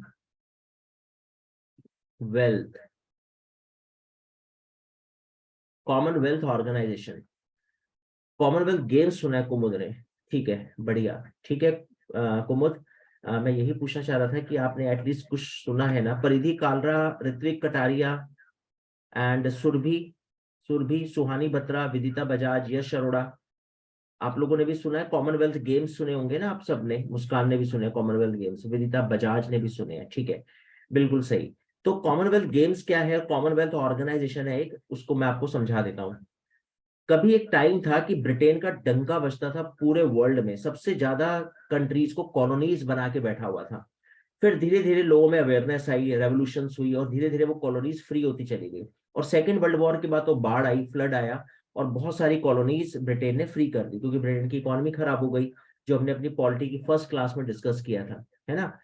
तो ये ब्रिटेन के दिमाग में एक बात आई, मतलब ब्रिटेन कितना चालाक है, ब्रिटेन ने ये सोचा कि यार मैंने इन सबका शोषण तो बड़ा करा है, और अब मैं इनको फ्री करता जा रहा हूँ। ऐसा ना हो कि एक दिन ये सारे मिलके मेरी कुटाई कर दे आकर एक दिन, है ना, कि भाई साहब बाहर आओ, इधर आओ। बहुत बनते थे आप उन दिनों, और पता चला डिशुम डिशुम शुरू हो जाए, और इन सबको मैं संभालूंगा कैसे। तो उसने क्या करा चालाकी के साथ, जब इनके साथ रिलेशन खत्म करे ना, तो इनको बोला कि दोस्त, पुरानी बातें गिले शिकवे अब खत्म करते हैं, और अब चलो जो भी हुआ भूल जाओ, अब हम दोनों दोस्त बन के रहेंगे। तो हर कंट्री को जिसको फ्री करता था उसके साथ फ्रेंडशिप कर लेता था, और कहता था भाई टेंशन नहीं लेनी, सुख और दुख में तेरा बड़ा भाई तेरे साथ है, कभी कोई दिक्कत हो कभी भी कॉल करना, मैं तेरे साथ आके खड़ा हो जाऊंगा। यानी समझ गए, वो थोड़ा पैम्परिंग कर दी, और एक कॉमनवेल्थ ऑर्गेनाइजेशन बना दी। कॉमनवेल्थ मतलब हम सब की वेल्थ है कॉमन, हम सब है भाई भाई, रहेंगे मिलकर, और अगर कोई भी हमारे ऊपर अटैक करेगा तो हम सब आकर उसको हेल्प करेंगे। तो ये कॉमनवेल्थ ऑर्गेनाइजेशन इसने बना दी थी 1930 में ही।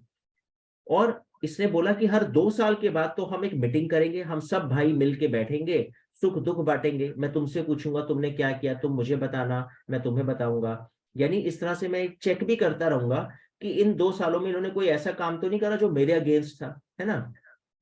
और 4 साल के बाद दोस्तों हम लोग एक गेम्स भी खेला करेंगे, ताकि हमारी प्यार मोहब्बत और बढ़ जाए। ये वैसी है अंदाज अपना अपना का, आमिर खान टाइप वाला, वो सलमान खान को करता रहता है ना मिस गाइड के, नहीं नहीं नहीं, एक ही कप में चाय पियेंगे, इससे प्यार बढ़ता है। तो ये सुरभि आपका मैसेज बिल्कुल विजिबल है। आ, आप कुछ पूछना चाह रहे हो तो आप पूछ सकते हो। Yes, your message is visible, right. तो मेरा कहने का मतलब ये था कि हुआ ये कि कॉमनवेल्थ ऑर्गेनाइजेशन बनी, कॉमनवेल्थ गेम्स बने, हर 4 साल के बाद गेम्स, हर 2 साल के बाद मीटिंग, और इंडिया भी कॉमनवेल्थ का मेंबर बन गया। लेकिन इंडिया ने तो ये डिक्लेयर कर दिया था कि भाई मैं सेल्फ रिलायंट हूँ, आजादी के बाद ठीक है मैं आपके साथ दोस्त रहूंगा, लेकिन अब आपका मेरे साथ कोई रिलेशन नहीं है। मैं आपके कोई भी क्वीन या राजकुमार या प्रिंस की कोई भी फोटो इमेज अपनी करेंसी पे, अपनी कहीं किसी इंस्टीट्यूट में यूज नहीं करूंगा। लेकिन ऑस्ट्रेलिया बेचारा अभी तक यूज कर रहा था अपने नोट पे ब्रिटिश मोनार्क की फोटो, उनकी पिक्स। खैर अभी ऑस्ट्रेलिया ने फरवरी 2023 में डिक्लेयर कर दिया कि अब मैं ब्रिटिश मोनार्क की पिक्स इमेज अपने करेंसी, पेपर करेंसी नोट्स पे यूज नहीं करूंगा।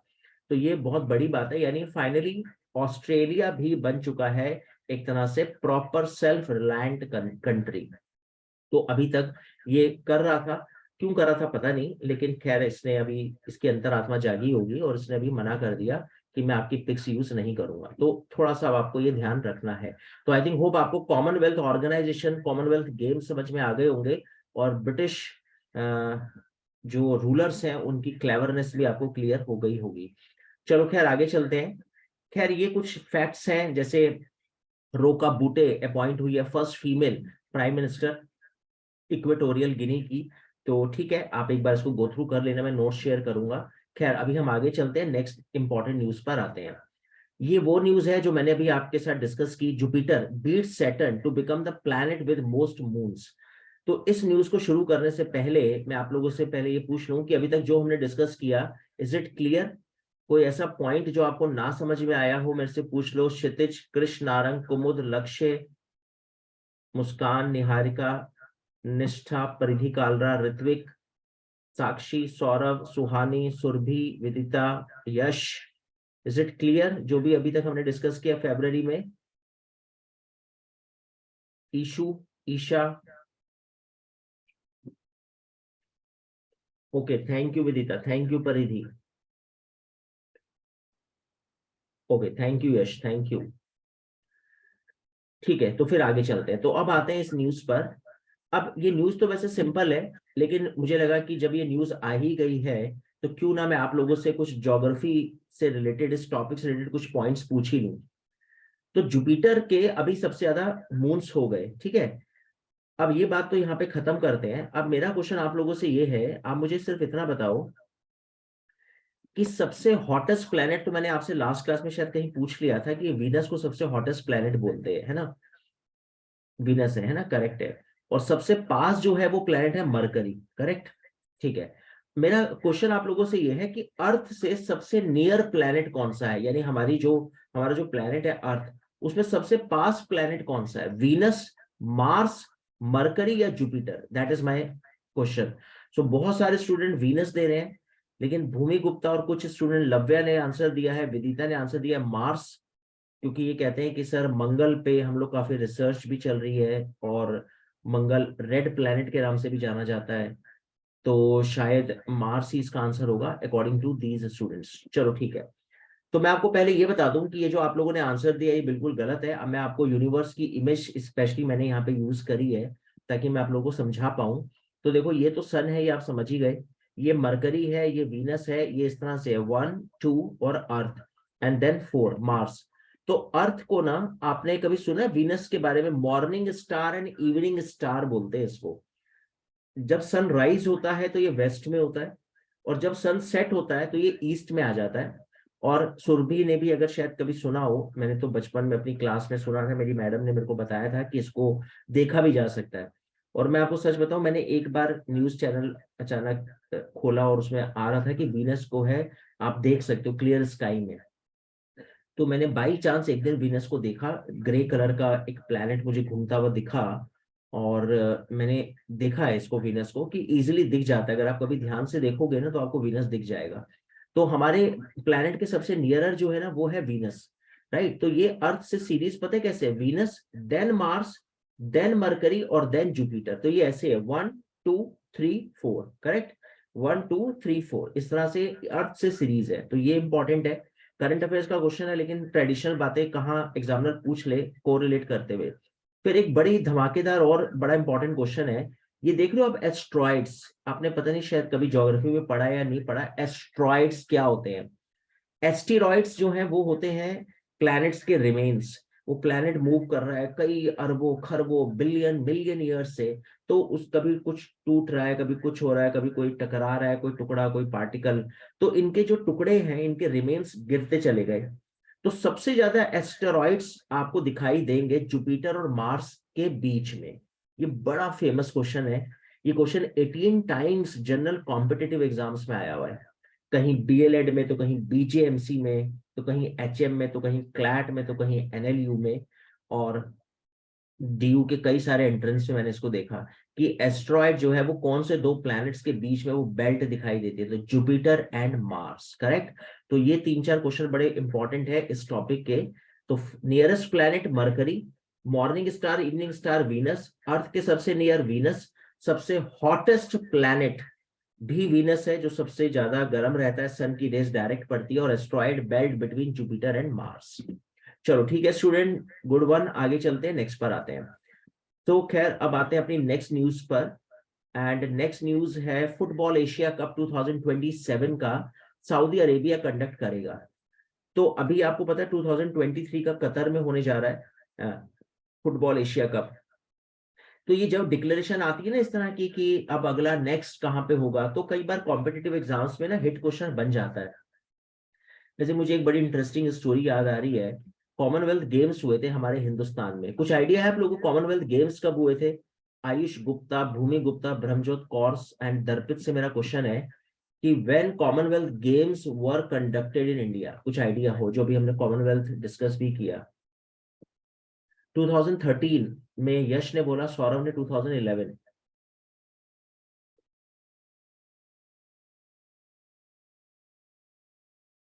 ओके, तो सुरभि का आंसर है 2010, आयुष गुप्ता 2013, ऋत्विक 2010, लव्या 10। बिल्कुल करेक्ट है, इसका आंसर है 2010 में 2010 में हमारे यहाँ पे कॉमनवेल्थ गेम्स हुए थे।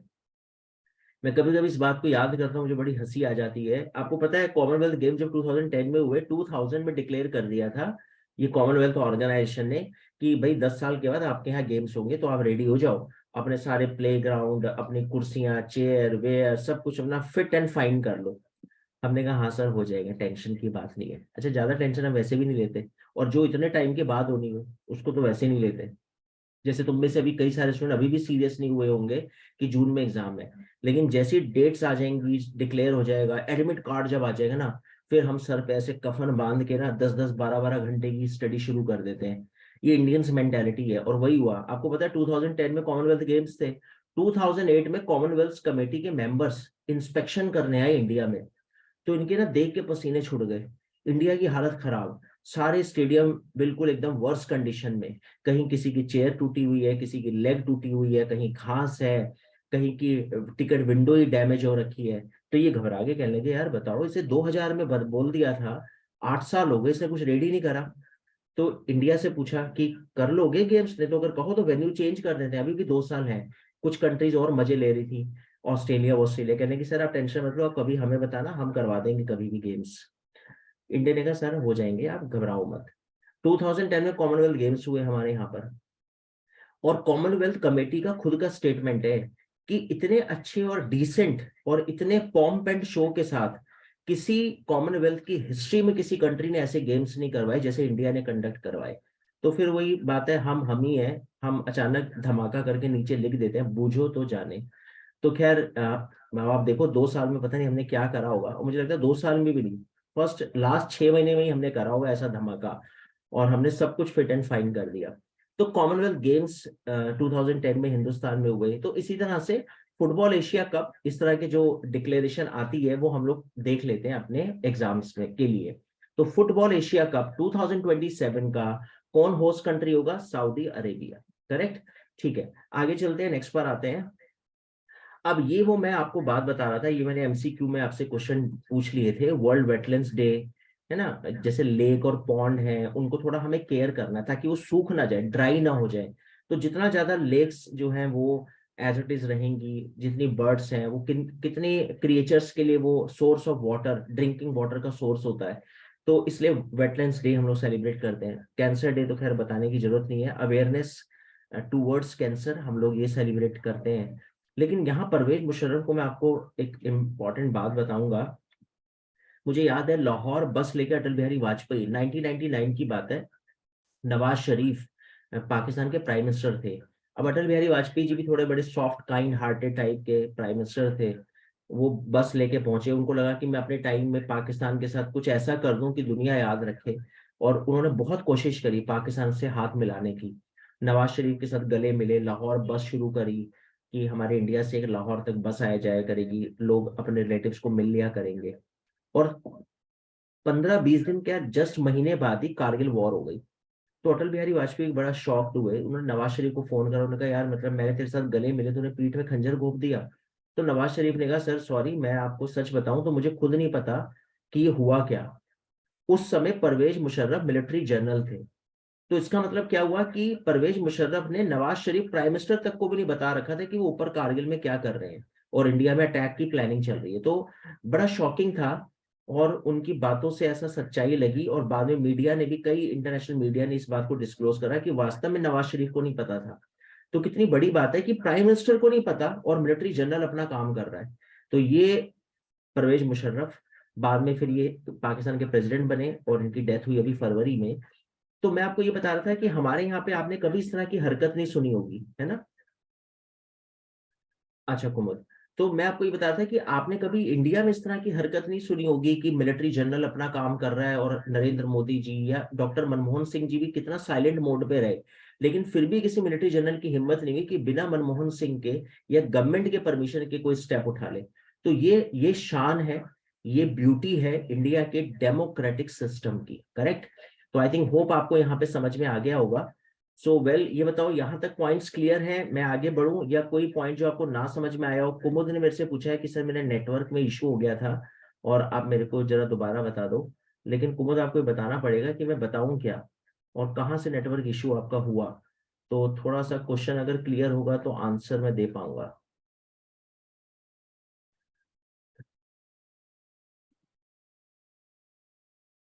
ओके ठीक है, तो मेरे ख्याल से अभी हम आगे चलते हैं, नेक्स्ट पर आते हैं, अगली अगली न्यूज पर आते हैं। ठीक है। Okay, moving to next. बाकी कुमुद के आंसर का क्वेश्चन का मैं वेट कर रहा हूँ। वो जो भी पॉइंट बोलेंगी मैं एक बार फिर से वो एक्सप्लेन कर दूंगा दोबारा से। अभी मैं नेक्स्ट स्लाइड पे चलता हूँ। ये वो क्वेश्चन है जो मैं आपसे पूछ रहा था। देखो फिर से गवर्नमेंट का एक बहुत अच्छा स्टेप है ये ऑपरेशन दोस्त। अभी आपको पता है ना, टर्की में और सीरिया में 6 फरवरी में बड़ा फॉर्मिडेबल अर्थक्वेक आया था, और 7 रिचर स्केल पे उसको मेजर किया गया था। और आप देख ही सकते हो, इस इमेज को मैंने यहाँ पे लगाया है कि कितनी बड़ी त्रासदी हुई होगी, कितना मतलब डिस्ट्रक्शन किया होगा इस अर्थक्वेक ने। तो ऑपरेशन दोस्त देखो, मैंने भी अपने बड़े बुजुर्गों से सुना है, और मैं भी ये बात मानता हूं कि सुख में चाहे भले किसी के साथ ना खड़े हो, लेकिन दुख में अगर आप किसी के साथ खड़े हो गए तो वो उम्र भर आपको याद रखेगा। और इसी स्ट्रेटजी को फॉलो करती है आज हमारी सरकार, कि अगर कहीं पे भी कोई दिक्कत परेशानी है तो उसके साथ खड़े हो जाओ। देखो टर्की के साथ हमारे रिलेशन अभी ज्यादा ठीक ठाक चल नहीं रहे थे सीरिया के साथ, क्योंकि मुस्लिम कंट्री है, और कई बार हमारी जो है वो थोड़ा भिड़ते रहते हैं हम। लेकिन अभी टर्की और सीरिया में अर्थक्वेक आया, हमने ऑपरेशन दोस्त वहां पे लॉन्च किया, हमारी आर्मी वहां पे गई, हमारी एनडीआरएफ के जवान वहां पे गए, और वहां पे कई सारे लोगों को रेस्क्यू किया वहां से। तो अभी ये बहुत अच्छा एग्जाम्पल हमने सेट किया as a friendship with Turkey and Syria. So operation Dost and operation Kaveri क्या था, जल्दी से मेरे को चैट सेक्शन पे लिख के बता दो, व्हाट इज ऑपरेशन कावेरी। और ये तो अभी मार्च मंथ में ही न्यूज में है, तो मुझे उम्मीद है कि किसी के कॉम्पिटिटिव एग्जाम से क्वेश्चन जरूर आएगा। तो what is operation Kaveri. Yes, Muskan, Darpit, Lakshya, Manasvi Sood, Kumud, Ritvik, Sakshi Sharma, Sakshi Agarwal. Okay, so Jeetu, Manasvi and other students ने आंसर दिया है कि sir it is related to Sudan में इंडियंस को जो रेस्क्यू कर रहे हैं। तो बिल्कुल करेक्ट है। Very good Surabhi, very good Lavya, correct answer है। चलो ठीक है, डन है। आगे चलते हैं, moving to next next important news पर मूव करते हैं। तो अब हमारी नेक्स्ट न्यूज क्या है, देखते हैं करंट अफेयर्स में। नेक्स्ट न्यूज है हमारी, ठीक है, इंपॉर्टेंट तो है। वर्ल्ड हिंदी कॉन्फ्रेंस अभी फिजी में होने जा रही है। फिजी एक आइलैंड है, एंड फिजी भी हिंदी स्पीकिंग कंट्री है वहां पर। और अगर आप देखो तो हमें तो कई बार ऐसा लगता था कि शायद हिंदुस्तान में हिंदी बोली जाती है, लेकिन अगर आप देखोगे तो ऐसा नहीं है। फिजी में बहुत सारे इंडियंस रहते हैं, और इवन 7 कंट्रीज हैं जहाँ पे हिंदी स्पीकिंग लोग हैं, अच्छी पॉपुलेशन है वहां पर। तो ये ना एक कॉन्फ्रेंस होती है हिंदी को प्रमोट करने के लिए, ताकि लोग ज्यादा से ज्यादा वर्ल्ड के लोग हिंदी बोले। अच्छा, उसका पर्पस क्या है? पर अब हो सकता है आप ये पूछो कि सर उससे होगा क्या। होना होना कुछ नहीं, बस इतना होता है कि अगर कल को यूएनओ में हिंदी एज ए लैंग्वेज बन जाए, जैसे यूएनओ में जो परमानेंट मेंबर है उनकी लैंग्वेज को दिया गया है एक तरह से पेट्रॉन। लेकिन अगर कल को हिंदी भी लैंग्वेज बनती है, वर्ल्ड लेवल पे इंक्रीज होती है, तो यूएनओ शायद उसको as a official language declare कर दे। और यूएनओ अगर डिक्लेयर कर दे हिंदी को एज ए ऑफिशियल लैंग्वेज, तो बहुत बड़ी बात है। मतलब ये कि इंडिया की शान, इंडिया का एक रुतबा, इंडिया का स्टेटस बढ़ जाएगा वर्ल्ड लेवल पे। तो उस पर्पज से हम लोग कोशिश करते हैं कि इंडिया हिंदी को ज्यादा से ज्यादा प्रमोट करा जाए। तो वर्ल्ड हिंदी कॉन्फ्रेंस कहाँ पे हुई? फिजी में हुई। बस आपको सिर्फ इतना वेन्यू इसका याद रखना है, इसका प्लेस याद रखना है। ठीक है, करेक्ट। आगे चलते हैं, नेक्स्ट पर आते हैं। अब नेक्स्ट न्यूज हमारी कौन सी इंपॉर्टेंट है? हाँ, ये इंपॉर्टेंट न्यूज है। 2 इंपॉर्टेंट न्यूज इस मंथ के करंट अफेयर्स में काफी है। जो उसमें से एक न्यूज है क्वाड क्वाड कंट्रीज। तो पहले मैं आपको बता दूं कि QUAD का मतलब क्या है। तो क्वाड का मतलब है क्वाड्रिलेटरल। तो आप देख सकते हो, ये मैंने मैप यहाँ पे यूज करा है। यानी इंडिया, हिंदुस्तान, ये जापान है, ये यूनाइटेड स्टेट्स ऑफ अमेरिका है, और ये है आपका ऑस्ट्रेलिया। राइट। तो ये बन गया क्वाड्रिलेटरल, बन गया। Quad means quadrilateral countries. तो आप देख सकते हो ये इन चारों कंट्रीज के हेड्स हैं। और 2007 में जापान के जो प्राइम मिनिस्टर थे ना, शिंजो अबे, उन्होंने ये क्रिएटिविटी दिखाई, और उनको पता नहीं क्या हुआ, इंडिया से बात करी, ऑस्ट्रेलिया से पूछा, यूएस से पूछा। यूएस से तो खैर के साथ इनकी दोस्ती पक्की है ही। तो इन्होंने चारों ने मिलकर एक अपना ग्रुप बना लिया कि आपस में कभी कोई सुख दुख होगा हम आपस में बांटेंगे। तो अभी चूंकि करंट अफेयर्स में न्यूज में क्यों है, साइबर, क्वाड कंट्रीज ने साइबर चैलेंज को थोड़ा सीरियसली हैंडल करा है, कि हमारी कंट्री में जो साइबर अटैक होते हैं उनमें हम देखें कि क्या और इनोवेटिव हम कर सकते हैं, हैकर्स को कैसे रोके। तो खैर हमारे लिए ये इंपॉर्टेंट नहीं है। मैंने तो आपको इसलिए ये न्यूज डाली ताकि मैं आपको ये बता सकूं कि क्वाड क्या है।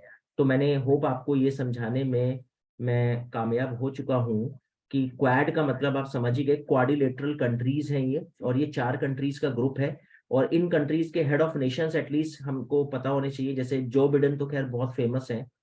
हिंदुस्तान, यूएस का प्रेसिडेंट इतना फेमस होता है कि मुझे एक बार मुझे याद है, मैं बहुत टाइम पहले की बात है, मैं क्लास ले रहा था, doctor Manmohan Singh prime minister थे उस समय, 2010 की बात होगी शायद ये, आज से 13 साल पहले की बात है। 2010 में मैं क्लास ले रहा था यूपीएससी की, सिविल सर्विस की। तो मैंने वैसे ही पूछा, मैंने कहा कि इंडिया का प्राइम मिनिस्टर कौन है, तो उसको पता नहीं था। मैंने पूछा यूएस का प्रेसिडेंट कौन है, तो उसने मेरे को फट से बता दिया कि सर यूएस का प्रेसिडेंट है। तो मेरे लिए बड़ा शॉकिंग था कि अपने देश का प्राइम मिनिस्टर नहीं पता है लेकिन यूएस का प्रेसिडेंट पता है। तो यूएस का प्रेसिडेंट ऑलवेज इतना न्यूज में रहता है कि हर बच्चे बच्चे हर कंट्री को पता होता है यूएस का प्रेसिडेंट कौन है। खैर अनफॉर्चुनेटली उस समय डॉक्टर मनमोहन सिंह जी थे भी साइलेंट मोड पे। 10 साल वो हिंदुस्तान के प्राइम मिनिस्टर रहे, लेकिन कोई जान नहीं पाया ढंग से। और जब से मोदी जी बने तो खैर इन्होंने तो मतलब ऐसा धूम मचाई सोशल मीडिया पे। तो खैर जो बिडेन, नरेंद्र मोदी, और उसके बाद आप देखोगे तो जापान के प्राइम मिनिस्टर फूमियो किशिदा, ये भी इंपॉर्टेंट है, आपको पता होना चाहिए। एंड ऑस्ट्रेलिया के prime minister Anthony Albanese, right. तो ये चारों अभी फिलहाल हेड ऑफ नेशंस हैं क्वाड कंट्रीज की, 4 कंट्रीज के, करेक्ट। तो ठीक है, आगे चलते हैं, मूव करते हैं नेक्स्ट पर। तो क्वाड्रिलेटरल क्वाड कंट्रीज हमें समझ में आ गई। एंड अब आते हैं अपनी नेक्स्ट इंपॉर्टेंट न्यूज पर। और नेक्स्ट इंपॉर्टेंट न्यूज में कुछ डेज तो मैं अभी आपको बता ही चुका हूँ। वर्ल्ड कैंसर डे हमने डिस्कस किया 4 फरवरी, वर्ल्ड वेटलैंड डे 2 फरवरी, और एक वर्ल्ड रेडियो डे। ये मैंने एचएम के एग्जाम में देखा था, वर्ल्ड रेडियो डे आया था एचएम के एग्जाम में कि वर्ल्ड रेडियो डे कब होता है। तो खैर तब हमने करा नहीं था अपनी क्लास में, फिर उसके बाद मैंने करवाना शुरू करा और कई सारे कॉम्पिटिटिव एग्जाम्स में ये क्वेश्चन रिपीट हुआ उसके बाद। तो वर्ल्ड रेडियो डे भी आप थोड़ा ध्यान रखना, 13 फरवरी। ठीक है, इंपॉर्टेंट डेज हर मंथ में हम 2-2 3-3 करेंगे। जैसे जनवरी में हमने global family day, national voters day, national girl child day discuss किया। ऐसे ही फरवरी में 3-4 इंपॉर्टेंट है।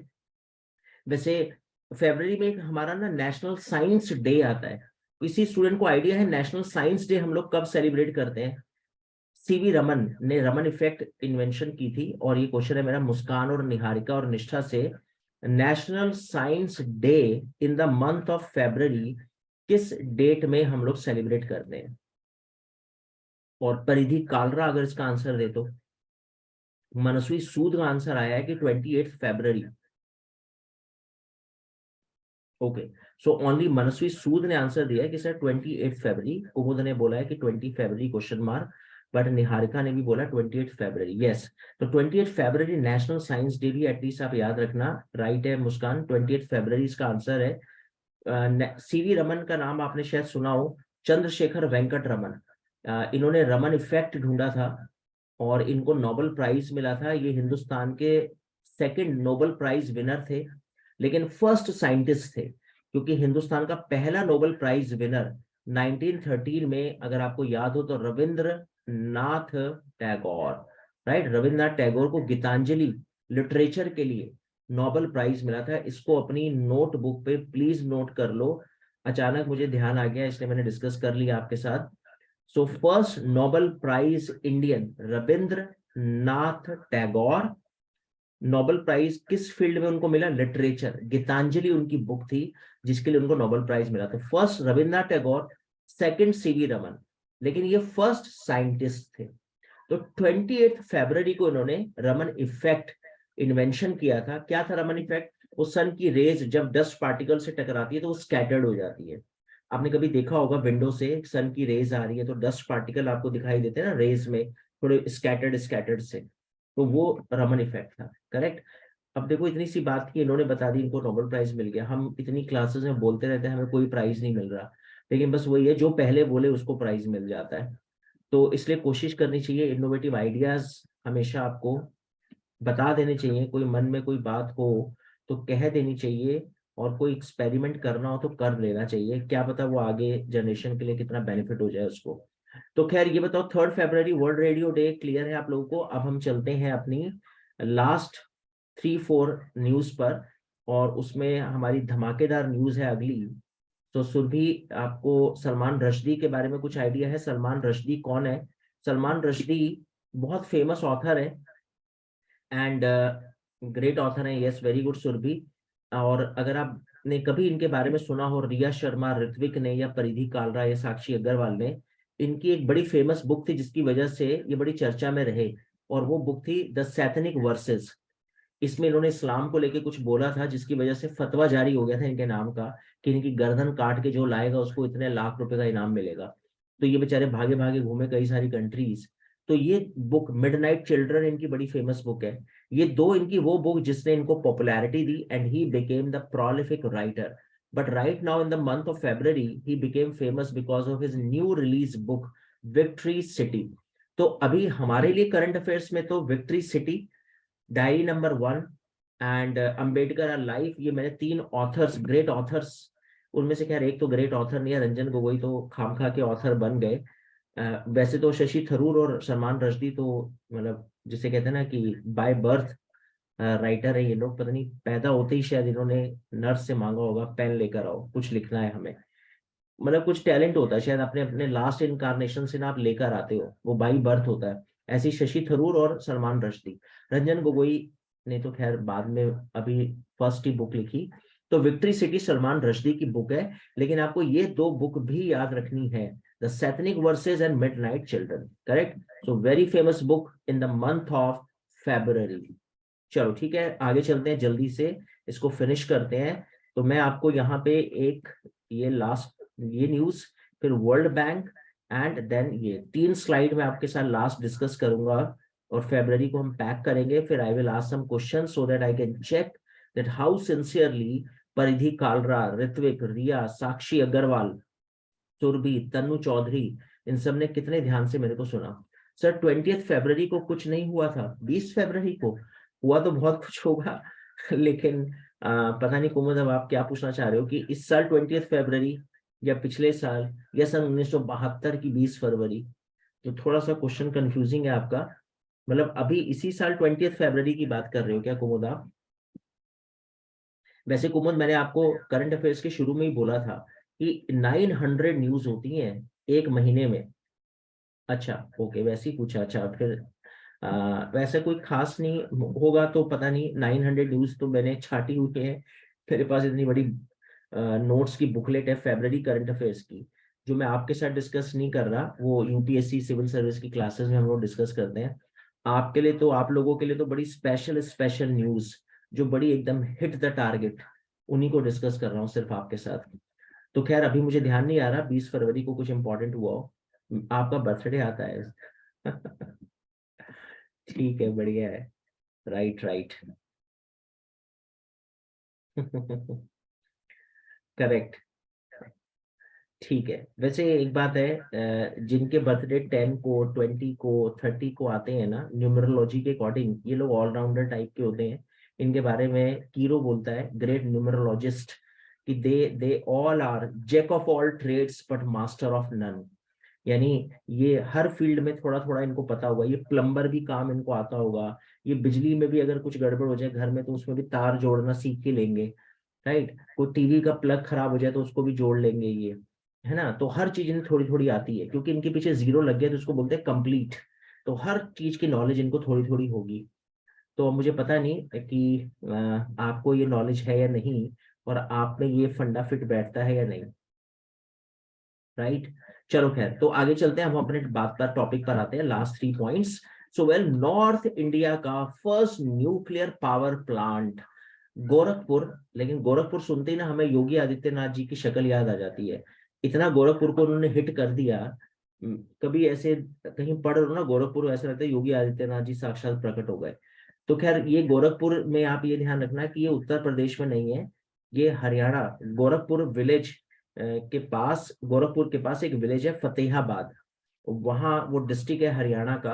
वहां पर हमने न्यूक्लियर पावर प्लांट लगाया है।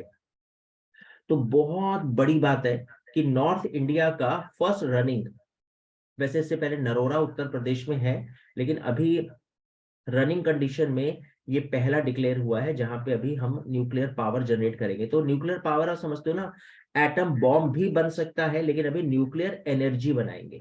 एटम बॉम्ब नहीं बना रहे, न्यूक्लियर एनर्जी बनाएंगे यहाँ पर। तो ये मुझे लगता है इंपॉर्टेंट न्यूज है।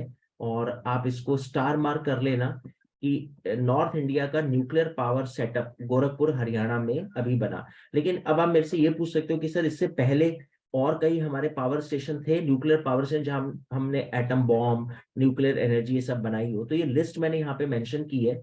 ये हमारे न्यूक्लियर पावर स्टेशन है हिंदुस्तान के, बड़े फेमस। तो मैं आपको बता दूं वन बाय वन इनके बारे में। काकरा पारा, तो काकरा पारा, ढोकला, फाफड़ा, ऐसा लग रहा है ना जैसे कोई गुजरात की मिठाई हो। तो काकरा पारा यानी गुजरात। कल पक्कम, कोई टफ नाम आए जो आपको ना समझ में आए, समझ जाओ तमिलनाडु, कभी तुक्का उक्का मारना हो। नरोरा तो खैर बहुत फेमस है, छोटा सा नाम, छोटा सा स्टेट, उत्तर प्रदेश। खैर छोटा नहीं है, उत्तर प्रदेश की पॉपुलेशन है 24 करोड़, और पाकिस्तान की 16 करोड़। पाकिस्तान से 8 करोड़ पॉपुलेशन ज्यादा है UP.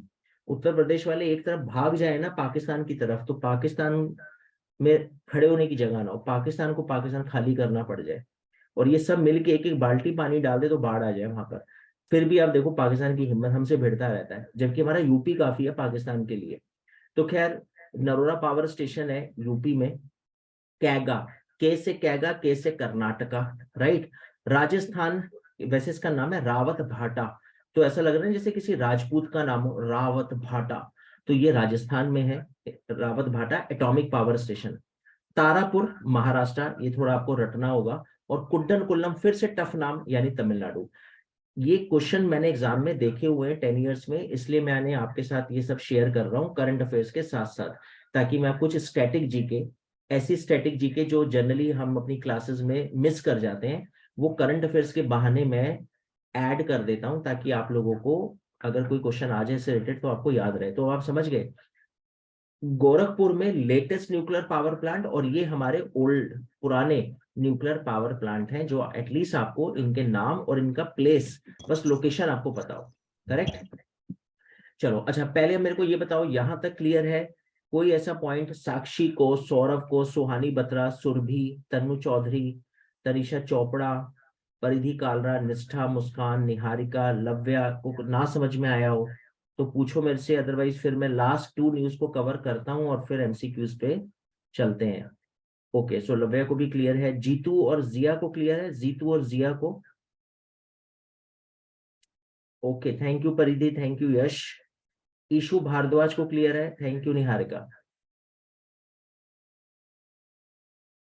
Okay, thank you Jeetu, thank you. ठीक है, कृष्ण नारंग को क्लियर है यहां तक जो भी हमने डिस्कस किया, थैंक यू मुस्कान।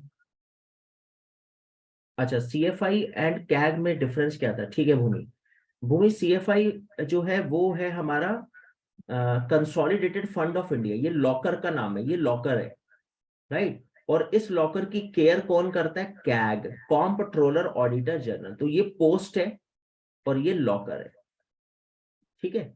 तो होप आपको समझ में आ गया होगा, कैग जो है वो सीएफआई में जो भी पैसे निकाले जाएंगे उसको चेक करेगा। ओके, थैंक यू भूमि। ठीक है, आगे चलते हैं, नेक्स्ट पर आते हैं। तो ठीक है जी, चलते हैं नेक्स्ट स्लाइड पर। और हाँ, अब ये दो बड़ी इंपॉर्टेंट न्यूज हैं। अजय बंगा अपॉइंट हुए प्रेसिडेंट ऑफ वर्ल्ड बैंक। तो अजय बंगा तो चलो खैर इंपॉर्टेंट है ही, इंडियन ओरिजिन है, और जो बिडेन ने इनका नाम रिकमेंड किया। देखो बड़ी बड़ी बहुत धमाकेदार न्यूज है, ये वर्ल्ड बैंक का प्रेसिडेंट अजय बंगा। कितना बड़ा बैंक है, और हमने उधार उधार बड़ा ले रखा है इंडिया ने वर्ल्ड बैंक से, और अब तो वैसे भी इंडियन बन गया, तो हमारा उधार लोन लेना और बनता है, अब हमें और सरल किस्तों पे और बिना किसी रिक्वायरमेंट के उधार मिल जाएगा। खैर ऐसा नहीं है, जस्ट जोक्स अपार्ट, इतनी आसानी से वर्ल्ड बैंक खैर सबको ही दे देता है वैसे तो लोन, लेकिन इंडिया ने खैर काफी लोन लिया हुआ है। लेकिन बात यह है कि अजय बंगा वर्ल्ड बैंक के प्रेसिडेंट बन गए। तो पहले मैं आपको वर्ल्ड बैंक के बारे में बता दूं। वर्ल्ड बैंक का हेडक्वार्टर मैं आपसे पूछूंगा, मैं आपको इसका ओरिजिन ईयर बता रहा हूँ। तो मेरा ये क्वेश्चन है, किससे पूछूं? आबिल से पूछ लेता हूँ, और मैं पूछ लेता हूँ क्षितिज से, और मैं क्वेश्चन पूछ लेता हूँ तनु से, यश से, विदिता से पूछ लेता हूँ कि वर्ल्ड बैंक का हेडक्वार्टर अगर किसी को आइडिया हो, पेरिस या लंदन?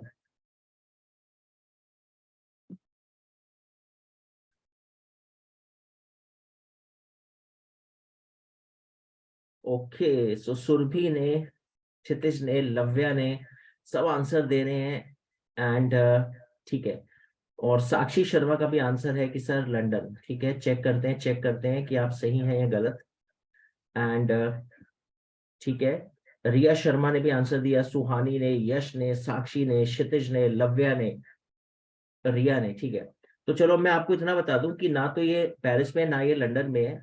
मैं तो वैसी ऐसी खामखा ही दे दिया आपको ऑप्शन। वैसे इसका आंसर है वॉशिंगटन डीसी। मैं जरा चेक कर रहा था कि आपके तुक्के मारने की हाइट कैसी है।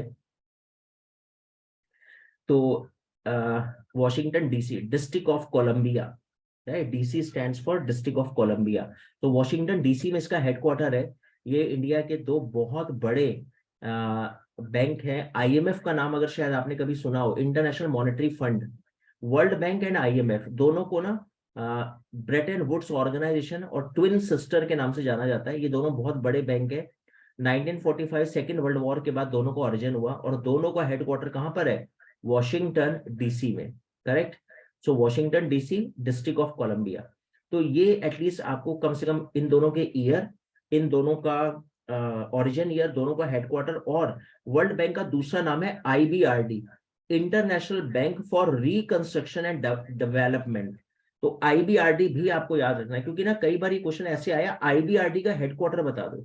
तो स्टूडेंट ने कहा कि सर हमें तो पता नहीं था आईबीआरडी ये क्या था। तो बाद में मैंने बताया कि अरे यार ये वर्ल्ड बैंक का ही तो दूसरा नाम है, सेकंड नेम, जैसे घर में चुन्नू बाहर लव्या, तो उसी तरह से। तो वेल आप याद रखना, IBRD international bank for reconstruction and development, world bank का सेकंड नेम है। और ये दोनों बैंक लोन देते हैं। अब दोनों में क्या डिफरेंस है, खैर अभी हम यहाँ डिस्कस नहीं करते। बस इतना याद रखो, दोनों बैंक है, दोनों लोन देते हैं, इंडिया दोनों में मेंबर है।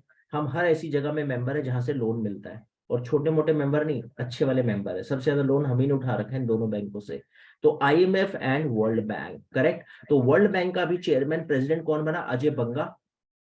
अब अजय बंगा के बारे में मैंने यहाँ पे कुछ मेंशन करा है, आप चाहो तो पढ़ सकते हो। लेकिन हाँ, अजय बंगा किसकी जगह लेंगे? अभी प्रेजेंट में करंट प्रेसिडेंट कौन है? डेविड मेलपास। तो एटलीस्ट ये आपको पता हो कि अभी डेविड मेलपास है, इनको टेक ओवर करेंगे Ajay Banga. Correct. Okay, now come to the last news of February current affairs. ये कुछ गवर्नर्स हैं जो अलग अलग स्टेट्स में बने, तो ठीक है, आपको थोड़ा आइडिया होना चाहिए। जैसे राधा कृष्णन जो है गवर्नर झारखंड के बने। अधिकतर जो लॉ वाले एंट्रेंस वाले स्टूडेंट है ना, वो थोड़ा ध्यान रखें। वैसे तो कॉमन जी के सेक्शन है, लेकिन जैसे पहले अलग अलग यूनिवर्सिटीज अलग अलग एग्जाम कंडक्ट करती थी, तो लॉ से रिलेटेड, पॉलिटी से रिलेटेड ना, लॉ वाले एंट्रेंस में कुछ क्वेश्चन ज्यादा आते थे। तो फिर भी एक दो आप याद रखना, जैसे राधा कृष्णन झारखंड के नए गवर्नर बने हैं। लेकिन उसके बाद जो इंपॉर्टेंट न्यूज है वो है आयुष्मान खुराना ब्रांड एम्बेसडर बने हैं यूनिसेफ के। यूनिसेफ का हेडक्वार्टर अगर कोई बताए तो मुझे बड़ा अच्छा लगेगा। मुझे ऐसा लग रहा है कि मैंने कहीं बातों बातों में आपके साथ डिस्कस किया है यूनिसेफ का हेडक्वार्टर। तो साक्षी अग्रवाल, साक्षी शर्मा, सौरभ, सुहानी बत्रा, सुरभि में से अगर कोई आंसर दे तो। पेरिस। ओके, तनु चौधरी ने भी आंसर दिया है पेरिस। सुरभि पेरिस। ठीक है। तो यूनिसेफ का हेडक्वार्टर जो है वो है न्यूयॉर्क में। UNICEF New York. यूनेस्को का हेडक्वार्टर है पेरिस में। करेक्ट। तो इसका हेडक्वार्टर है जी न्यूयॉर्क में, ये आप ध्यान रखना। एंड 1946 इसका ओरिजिन ईयर है। तो कोई बात नहीं, ओरिजिन ईयर आप छोड़ो, लेकिन हेडक्वार्टर एटलीस्ट याद रखना। United nation international child emergency fund. तो चाइल्ड की एजुकेशन और जो भी इमरजेंसी चाइल्ड से रिलेटेड होगी उसके लिए यूनिसेफ काम करता है। तो यूनिसेफ जो है मेनली चाइल्ड रिलेटेड ऑर्गेनाइजेशन है। और Ayushmann Khurrana national brand ambassador, India में यूनिसेफ के ब्रांड एम्बेसडर है आयुष्मान खुराना। करेक्ट। और उसके बाद नीति आयोग के बारे में मैं आपको अगली क्लास में समझाऊंगा जब मैं करंट अफेयर्स की लूंगा। अभी सिर्फ आप इतना बात जान लो कि सुब्रमण्यम सीईओ बने हैं नीति आयोग के। आपने कभी, इतना भी बता के मैं एंड कर देता हूं, आपने प्लानिंग कमीशन सुना है कभी? प्लानिंग कमीशन, पंचवर्षीय योजनाएं, 5 ईयर प्लान्स। लव्या ने, आरुषि ने कभी सुना हो, दर्पित ने कभी सुना हो planning commission? Yes. So planning commission को रिमूव कर दिया था मोदी गवर्नमेंट ने, और प्लानिंग कमीशन को हटाकर नीति आयोग बनाया है इन्होंने। ठीक है। तो ये इंपॉर्टेंट है, ये आपको याद रखना है। नीति आयोग के अभी सीईओ, और नीति आयोग का प्रेसिडेंट होगा प्राइम मिनिस्टर हमेशा। तो नीति आयोग का प्रेसिडेंट कौन है? मोदी जी। लेकिन इसका सीईओ किसको बनाया? चीफ एग्जीक्यूटिव ऑफिसर सुब्रमण्यम को। और ये नीति आयोग कब बना? 2015 में इसने जगह ले ली थी प्लानिंग कमीशन की। ये सर में कांग्रेस की सोच थी, 5 ईयर प्लान्स, और नीति आयोग बना, नीति आयोग ने कहा हम 3 इयर्स प्लान बनाएंगे, कम कम ईयर्स के प्लान बनाएंगे, 1 1 ईयर, 2 2 ईयर, और उनको टारगेट पे लेंगे। तो खैर इंटरेस्टिंग है, कभी डिस्कस करूंगा आपके साथ नीति आयोग और प्लानिंग कमीशन में डिफरेंस क्या था, क्यों चेंज किया, वो कोशिश करूंगा अगली क्लास में बताऊंगा। फिलहाल अब मैं आपसे एमसीक्यूज पूछता हूँ, और इकोनॉमिक्स की क्लास में हम डिस्कस करेंगे। यस, हाँ, इकोनॉमिक्स में कुमुद आपने जरूर पढ़ा होगा, 11वीं क्लास की इकोनॉमिक्स की जो एनसीईआरटी है ना, उसमें प्लानिंग कमीशन मेंशन है। 12 5 ईयर प्लान हमारे बने थे। चलो ठीक है, डन। होप आप लोगों को यहाँ तक करंट अफेयर्स क्लियर हो गया होगा। अब मैं, अगर परमिशन ग्रांटेड, तो should I ask some questions?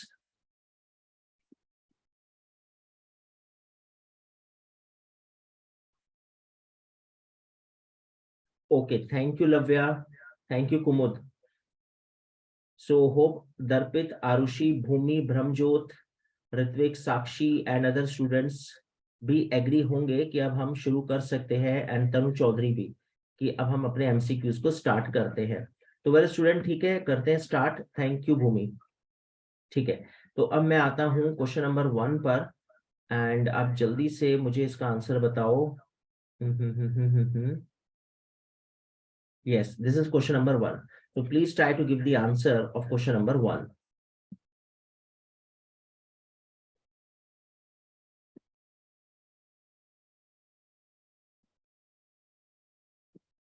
Okay, सो सी, निहारिका ने भी सी दिया है, लव्या सी। ओके, एंड सुरभि ने आंसर दिया है सी। ओके, भूमि गुप्ता का आंसर सी है, ठीक है। रिया शर्मा, यश अरोड़ा का आंसर सी है, ठीक है। चेक करते हैं, देखते हैं, मेरे ख्याल से हमने पॉइंट्स तो डिस्कस कर ही हैं क्लास में। Visakhapatnam will be the new capital of Andhra Pradesh, तो मेरे ख्याल से क्लियर है, क्लियर है, ये बिल्कुल डन है। Yaya Tso to become Ladakh first biodiversity heritage site, correct है। Fiji announce removal of British monarch from its bank notes, no it was Australia, तो दैट्स वाई ये हो गया है आपका गलत स्टेटमेंट। और तो इसका मतलब थर्ड रॉन्ग है, सेकंड करेक्ट है, फर्स्ट करेक्ट है, तो 1 एंड 2 करेक्ट है, तो आंसर इसका सी होगा। And I think everyone give C answer. Very good, correct है जी। चलो आगे चलते हैं, क्वेश्चन नंबर 2 पर आते हैं। So please give the answer question number 2। First statement शायद आपको ना पता हो, वैसे स्लाइड में मैंने मेंशन किया हुआ था, मैं देख रहा था कि आप कितने ध्यान से स्लाइड्स को भी देख रहे हो, क्योंकि जहां पे मैंने वर्ल्ड हिंदी कॉन्फ्रेंस लिखा था, वहीं पे मैंने स्टेटमेंट नंबर 1 भी मेंशन किया हुआ था।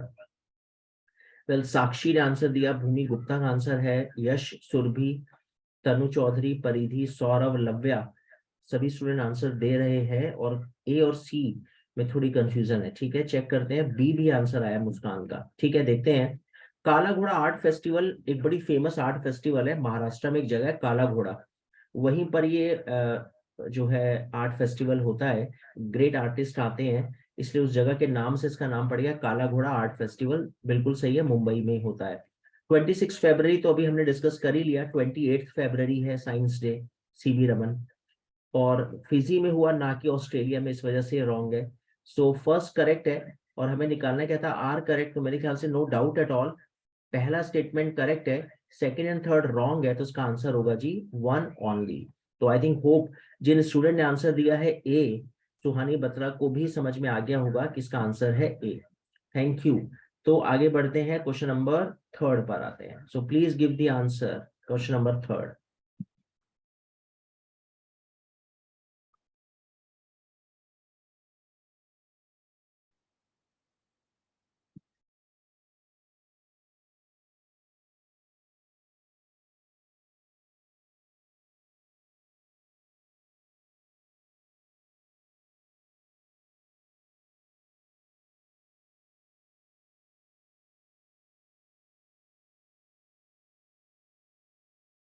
Okay, so maximum student giving answer 3A. Okay, so let me check. Lavya, Kumud, and Suhani, Riya Sharma, and other students gave 3A. Let me check. Quad countries launch Quad Cyber Challenge. तो बिल्कुल ये तो अभी हमने discuss करा ही था, correct है। And quadrilateral security dialogue, Australia, France, Japan, United State, no no no no, ये तो रॉन्ग हो गया स्टेटमेंट, इंडिया था इसमें मेंबर। 2007 में British Japanese prime minister Shinzo अबे ने इसको स्टार्ट किया था, बिल्कुल हमने इसको डिस्कस किया था, शिंजो अबे ने इसको करा था, बिल्कुल करेक्ट है, उन्हीं का थिंक टैंक था ये। And dialogue was parallel by joint military exercise Varun. Varun अगर आपको याद हो, मैंने आपको बताया था वरुण एक्सरसाइज जो है वो भारत और फ्रांस की एक्सरसाइज है। तो ये तो बिल्कुल रॉन्ग है, क्योंकि इनकी जो एक्सरसाइज है ना, वो मैंने नोट्स में मेंशन किया था, वो है मालाबार, राइट। तो एटलीस्ट आप ये ध्यान रखना, मालाबार एक्सरसाइज है, ना कि वरुण।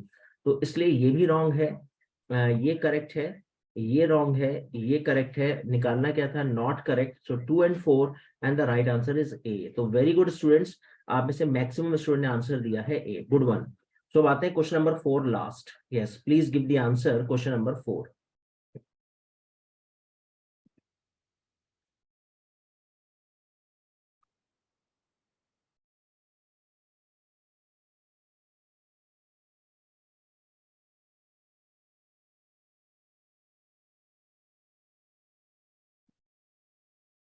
ओके, सो यश अरोड़ा का आंसर है C, Lavya B, Jitu sir 3 में सेकंड वाला, 3 में सेकंड वाला कुछ गड़बड़ है क्या?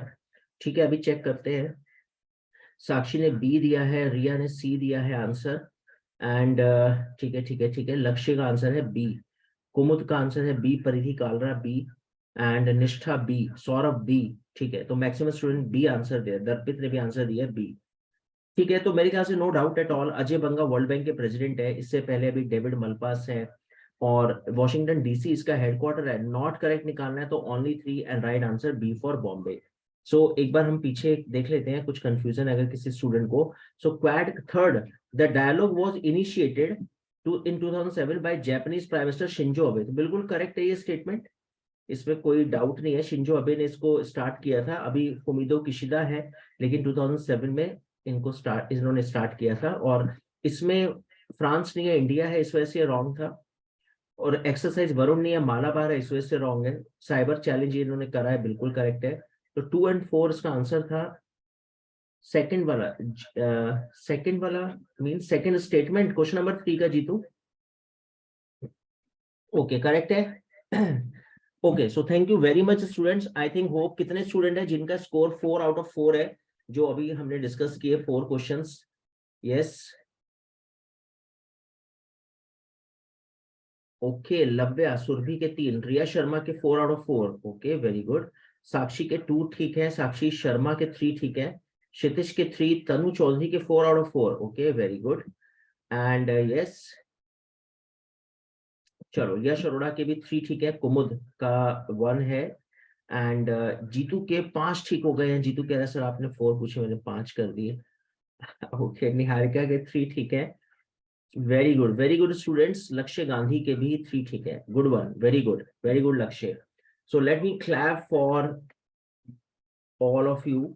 आप लोगों ने अच्छे से आंसर दिया, इट मीन्स आपने सिंसियरली सारे पॉइंट्स को सुना। Very good Bhumi Gupta. So thank you very much students. So that this is all about from my side, and इसको फिनिश करते हैं अपनी क्लास को, and will meet in next class, will discuss next topic. Thank you so much. Okay, bye bye, good night. Thank you sir.